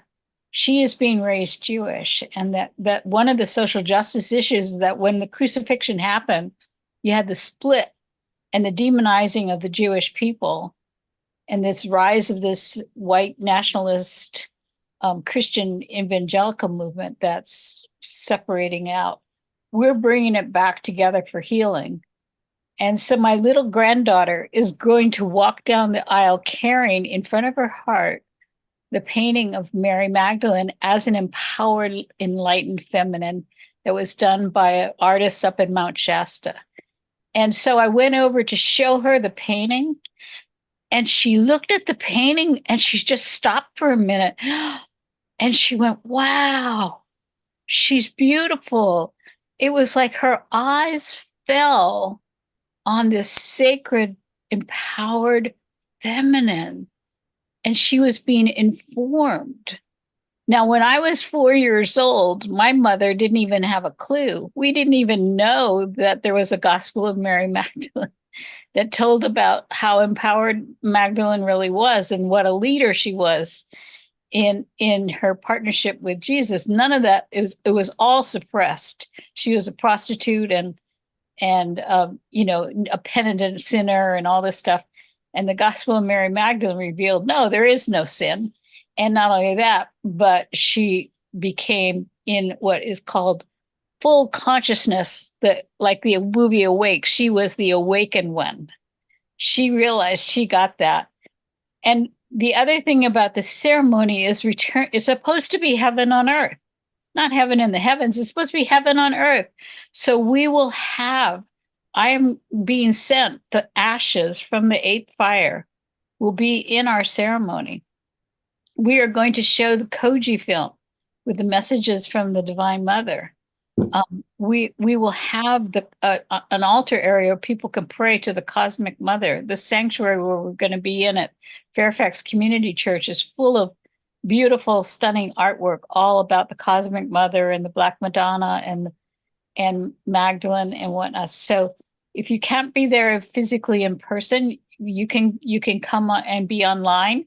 And I also made a little movie trailer. I made my own little movie trailer to tell the story of my granddaughter, because they just got back from France and they made the pilgrimages up to the cave of France. And, you know, in her gospel, and I'll end with this, but in her gospel, they talk about Magdalene becoming the fully realized, that means a fully integrated human being, right? With the Shakti Shiva, the outer female is integrated with the inner male, and the inner male is integrated with the outer female.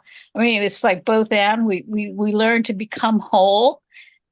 And my little 18-month-old grandbaby is in the crypt, going up to the statue where the Magdalene is in the cave, in the statue.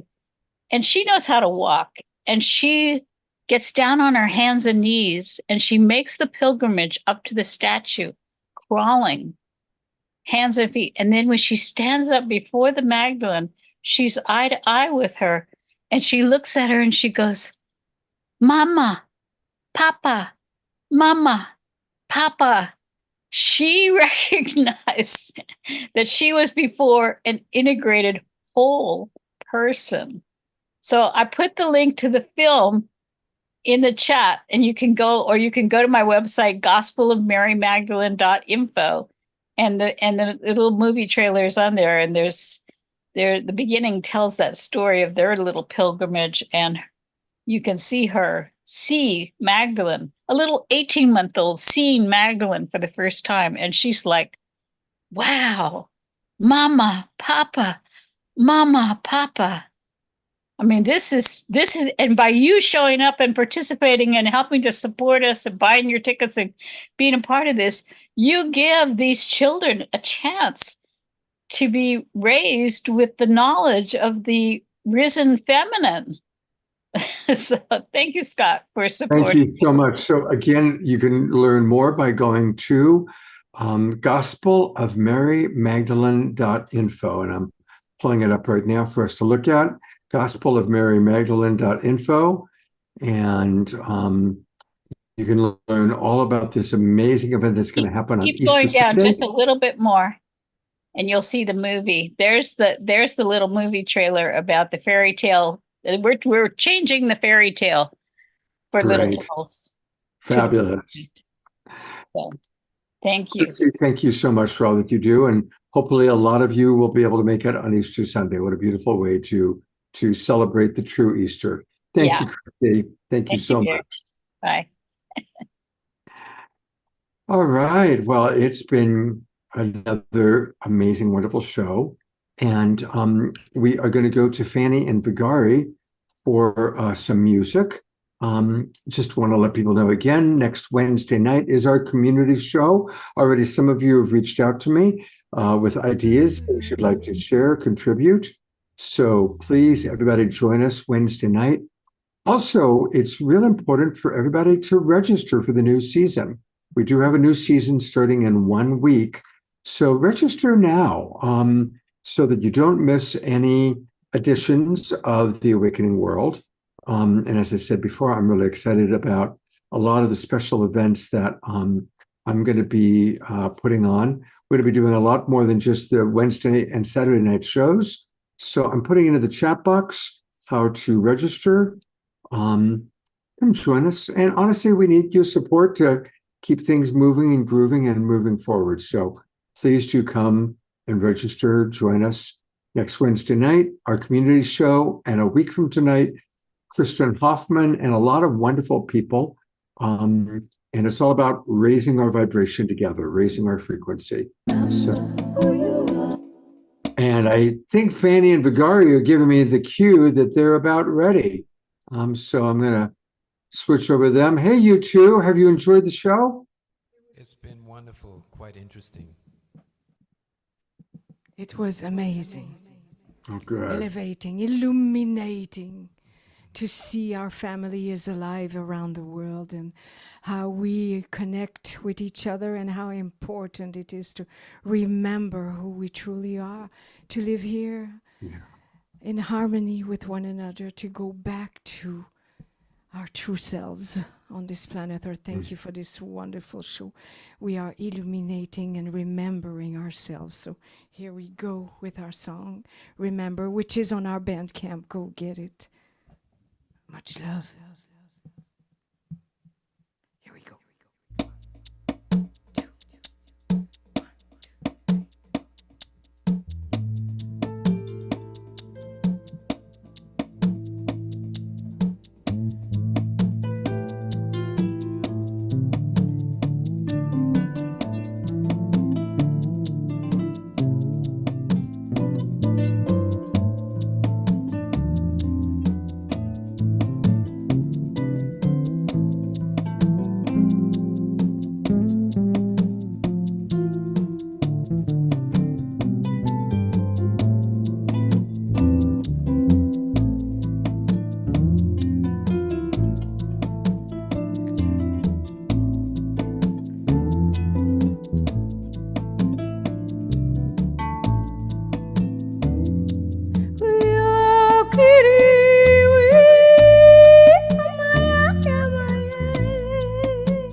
This voice I hear through deep space and time. This voice is intrinsic. It unites us all as one, into the light, into the love.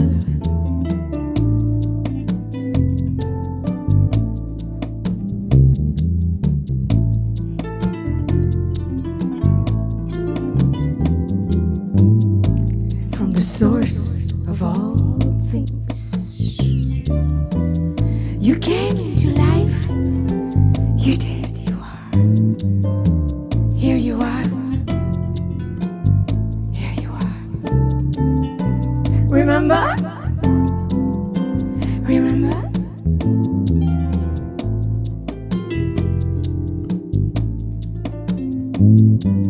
Remember who you are, remember. Remember?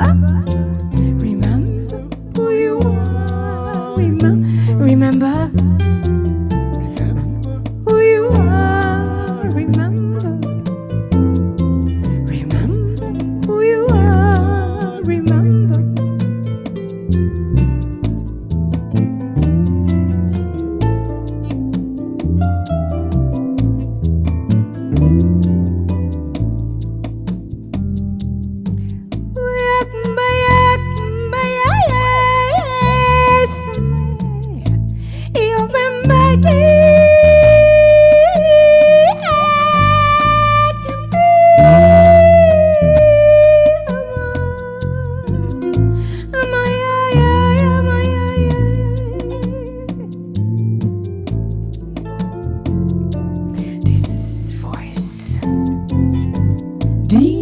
My senses, my joy, my awareness.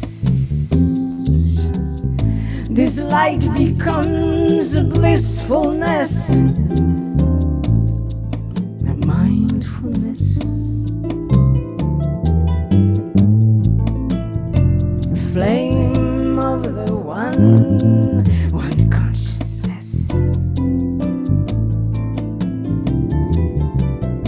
like a blessing to the world.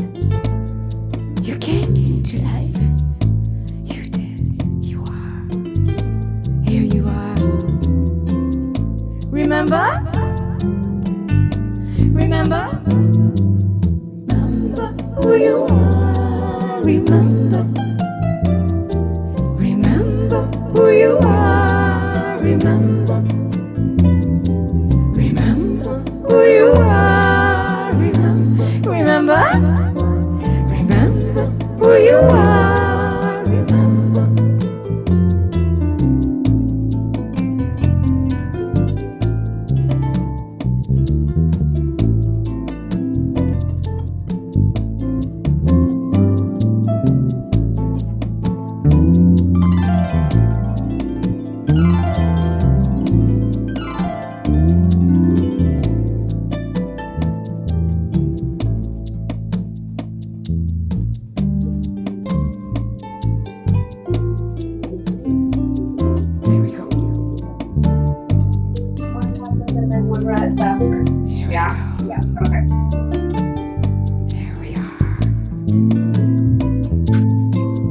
At the end of the rainbow, there is a pot of gold, a golden treasure your heart beholds.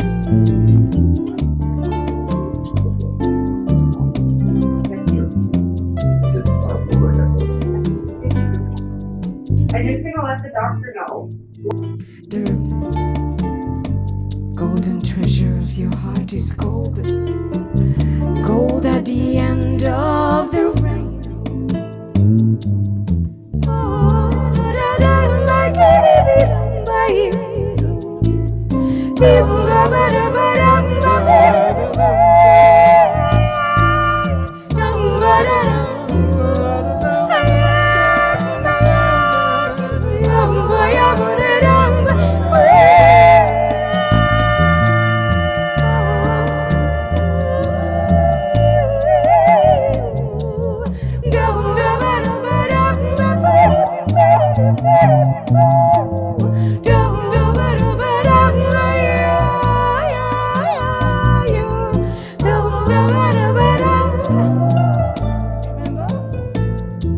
Remember who you are. Remember you are gold dust, gold light. Who you are. Pure love, pure light. Remember who you are. Remember you are gold dust, you're sunshine. You are divine being for light. Remember who you are. Remember the flame. You're the flame of the one, like a blessing to the world. You came into life. Here you are. Remember. Remember who you are. Remember we are one love, one light. Remember who you are. Remember my love. Remember children of the world. Remember my love. Remember who you are. We are one love, one light, one song, one family, one divine energy. You and me, family. To all our elders, our children around the world. Remember who you are. Remember. Who you are. Remember. Who you are. Remember. Who you are. Remember you are love. Remember.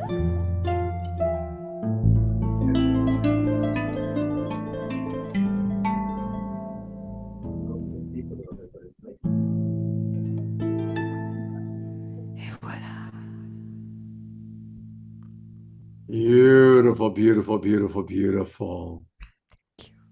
That's just Twinkle, our beloved Fanny and Vigari, for such gorgeous, beautiful music. Thank you. Wow. Thank you. Gonna go to full gallery view. It's so wonderful to be with you all and feel this divine energy that is being multiplied with this global peace tribe. Thank you. Great. Thank you. And a reminder, everybody, let's support them by getting their music. And the best way to do that is to go to the mystiques1111.bandcamp.com. The mystiques1111.bandcamp.com. And where are you geographically right now? Where are you guys, where have you landed? We are back on Salt Spring Island, which is just off the coast of Vancouver, west coast of Canada.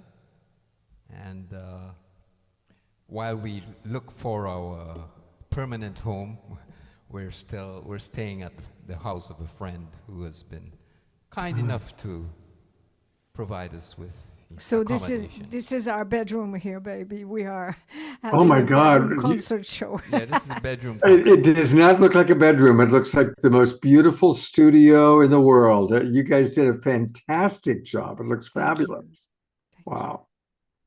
Well, thank you for helping us to remember who we are. And yeah, a lot of people today from the Northwest. Of course, Eleanor Joy's up in the Northwest, and one of our filmmakers was from the Northwest. So definitely. And John and Summer Raymer, although they were in Hawaii today, they live up in the Northwest. So we are well represented up there. And love you so much, Franny and Vigari. Thank you very much. You always bring so much beautiful energy to our show and to our world, to our awakening world. Thank you.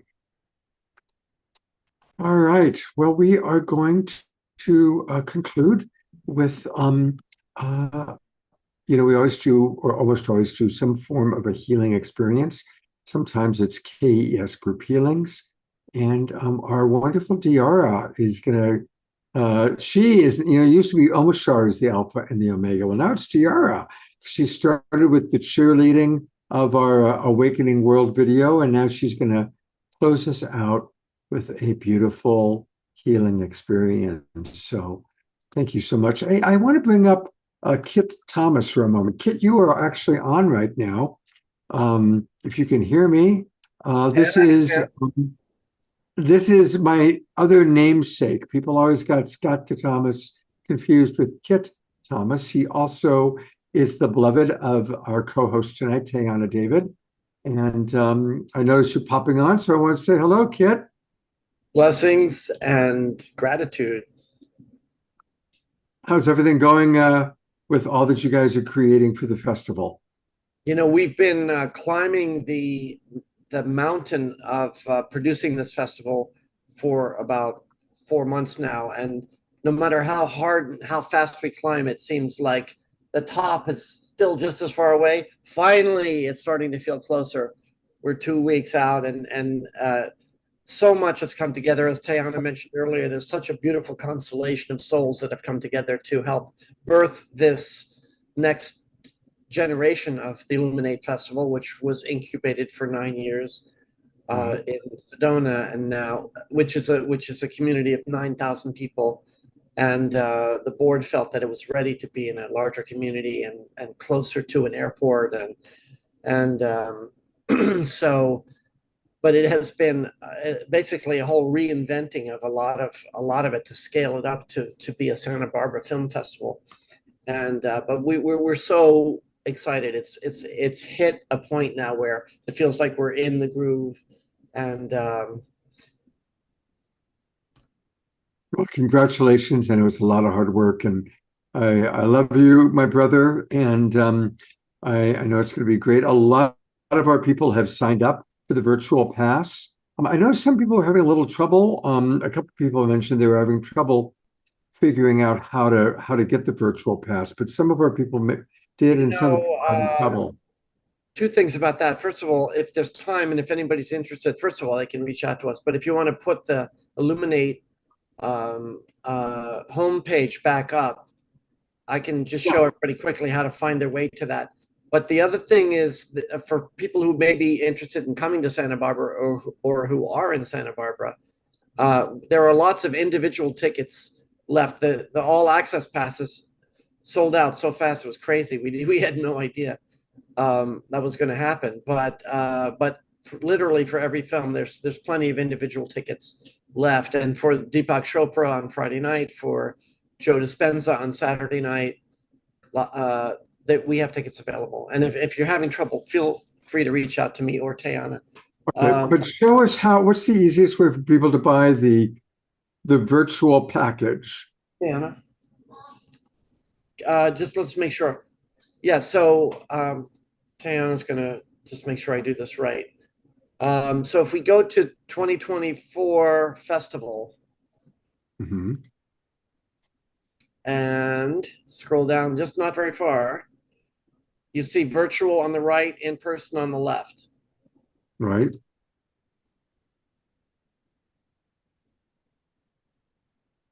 And then this is where you can get the I see. So the members only pass for people that are members of Illuminate Film Festival. And for non-members, they go here and they buy 65. That's right. So it's 65 now. This is where people, I guess, got confused, which says, please enter your email to sign up or log in or continue with Facebook. Okay. And, oh, I see. This is an optional donation that people can add. Okay.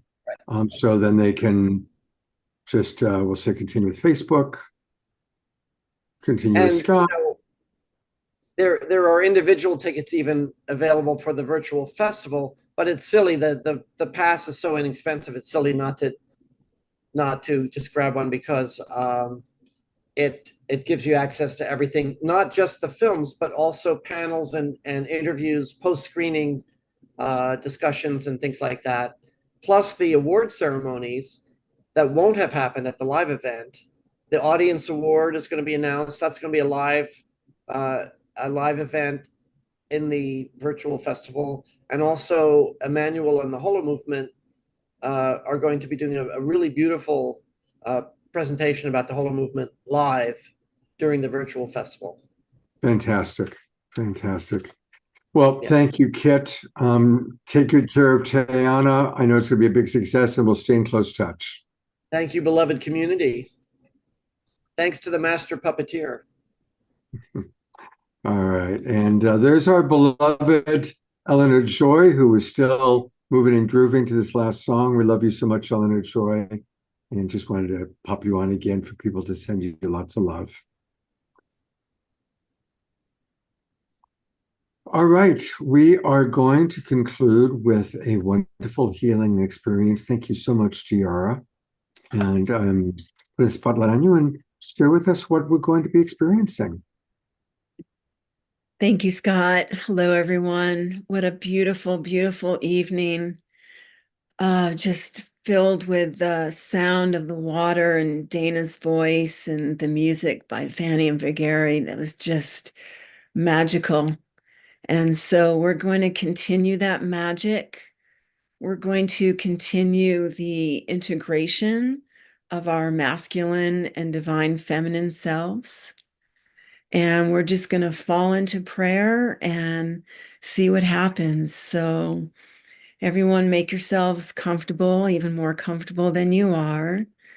And we can let our left linear brain know that we'll be in a healing meditation activation for about 10 minutes, 15 minutes. And you're welcome to just fall away and fall asleep. You're welcome to go deeper into your exploration of our community.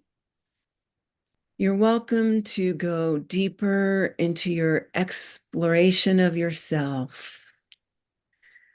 And so you can feel the field softening and deepening. You can feel the field becoming even more quiet now. You can feel the field allowing the resonant tones of the music to continue, the harp, the bass, the vocals. You can allow the magic of the water flow and the beautiful visuals and Dana's beautiful voice. You can allow your own sacred sound to come forward now. And take another deep breath in, just allowing yourself to receive all the love, all the blessings, all the magnitude of goodness that is here tonight and beyond. And allow your body to receive this peace. Just feel your entire system settling down, down, down. Allowing those waters that flow through your body to ease on down, to move and matriculate through your own ecosystem, your own beautiful biofield, and allowing that right brain to become even more active, activating the integration of all the hemispheres that we are, for we do remember who we are. And just breathing that in, drawing in the divine masculine, the divine feminine, drawing in that beautiful linear power that we have and that magical illuminal essence that we are. For we are all of it. We are heaven and we are earth. And you can feel yourself expanding and contracting, opening and closing, flowing in and flowing out in the way that's right for you. And taking another breath in and another breath out. And allowing these energies to move through your system and beyond in the way that's right for you now. Some of you may want to bring this beautiful energy deeper into your physical body. Others may want to send this beautiful energy out into your emotional body, soothing, calming, mental body as well, your etheric body as well. And any part of you that requires more regenerative energy can bring that in at the same time. It's amazing how all this happens automatically, uniquely. And your body and your mind and your soul know exactly what to do in every moment, listening to every word and every space in between now.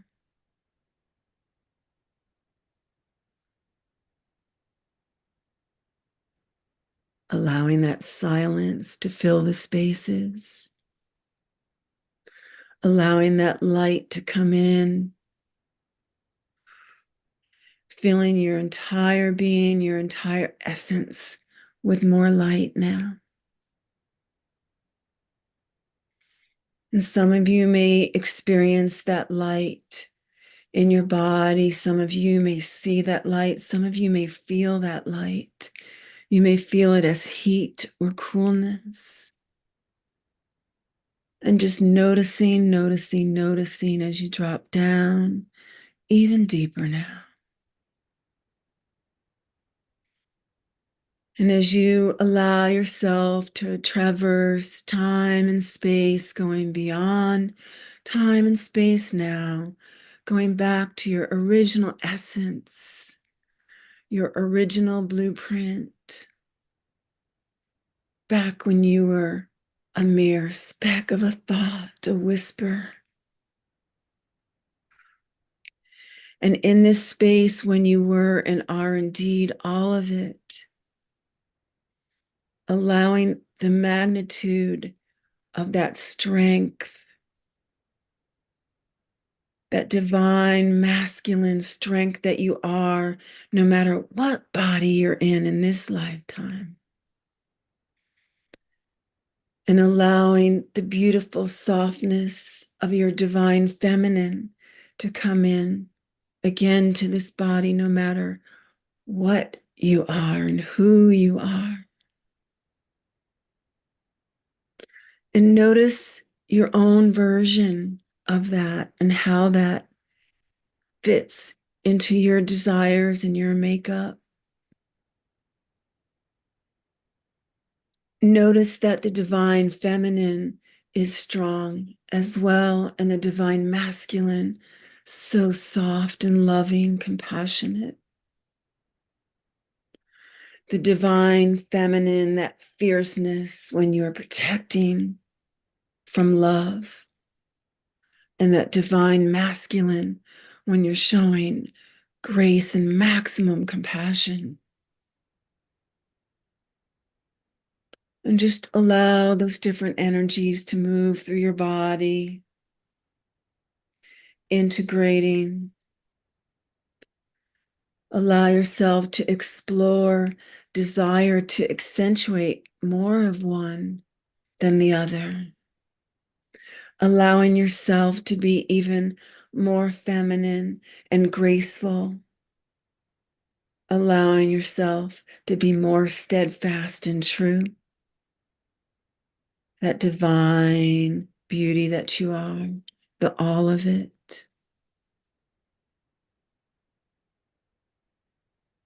And allowing that spectrum to open, giving yourself permission to shine forth even more now as to who you truly are.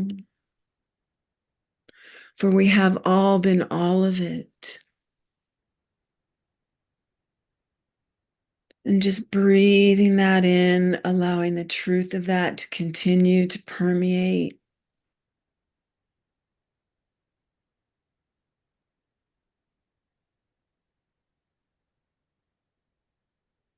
And allowing yourself to receive even more love from this beautiful community tonight, no matter where you are, no matter when you're listening and receiving. And feel the flow of that love, that emotion, that water of love in motion, energy in motion. And for those of you who would like to just drift away into your rest, you may do so. For those of you that require a more conscious state of being, allow yourself to bring yourself ready back, allowing for change in volume. As we close together this beautiful evening, this beautiful event, and we thank each other, we thank our guides, we thank all those seen and unseen that make this possible. Truly, we are blessed. Truly, we are grateful. Truly, we know that we are the ones we have been waiting for, and we are ready to shine. We are here. We are love. And so it is.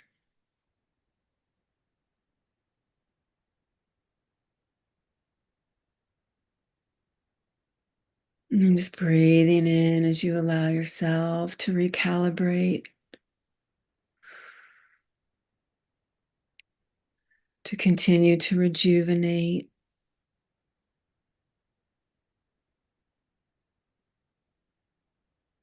Knowing that you can tap into this energy field anytime, just thinking of all the beautiful ones here, loving and supporting each other.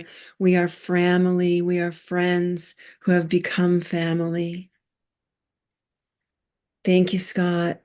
Thank you, all beloveds. Thank you, Tiara. And on Wednesday night, I'd love for you to share more about what you're doing with helping to bring spiritual diversity into our educational system. It's so important. And thank you so much for beautiful healing. Also, a reminder that every Sunday night, we do the meditation still, a kind of combination of Twin Ray Community and Global Peace Tribe. Still do it every night at 6:30 p.m. And the Sunday night ones are amazing. DR just does an amazing job. So this is like a nice little homeopathic dose. And if you want to have an even more complete experience, join DR tomorrow night at 6:30 as part of our Global Peace Tribe meditation. And I'll put that link into the chat box. That was very, very beautiful. And people are commenting, Dana and Morgine and Richard and Dr. Laura. Oh my gosh, all these comments are flying in. So may you relish the comments. Thank you. Somebody asked about the fire that took place here in Ashland. I actually took this photograph. So this is the fire that we had. There's a huge, large bonfire. It was very beautiful. And we started it at 5:30 in the morning. And then I added the words, this was our bonfire, in collaboration with our friends in Palenque and the ashes of the 8th fire, which Christy Michael will carry on her Easter Sunday. I need to go grab real quickly the link for our Global Peace Tribe 6:30 p.m. meditations. And very often Sylvia helps us with, she does a little opening and closing quite often, which we appreciate. And it is, I'm putting in the chat box. And for those of you watching on Facebook, this is where you want to join us. Come join us so you get all the links that are in the chat box. And we have a beautiful community. You should see all the chat going on back and forth between all of our friends. It's a beautiful, beautiful community. So come join the Global Peace Tribe. I want to wish everybody a beautiful, sacred Sunday. Remember, we can make any Sunday or any day sacred by just choosing to see the divinity in all. Thank you again to beloveds Fanny and Vigari. Thank you so much. And Diara, Christy Michaels, our wild monk of the Mystic Monastery. He's bringing some of his special friends on Wednesday night. Christy Michaels, the embodiment of Mary Magdalene, and all of you going to go to Gallery View. Thank you, everybody. Dana, beautiful job. Thank you. Have a beautiful evening. Have a beautiful Sunday. Yeah. We'll see you all on Wednesday night. God's blessings, everybody. Thank you. Blessings.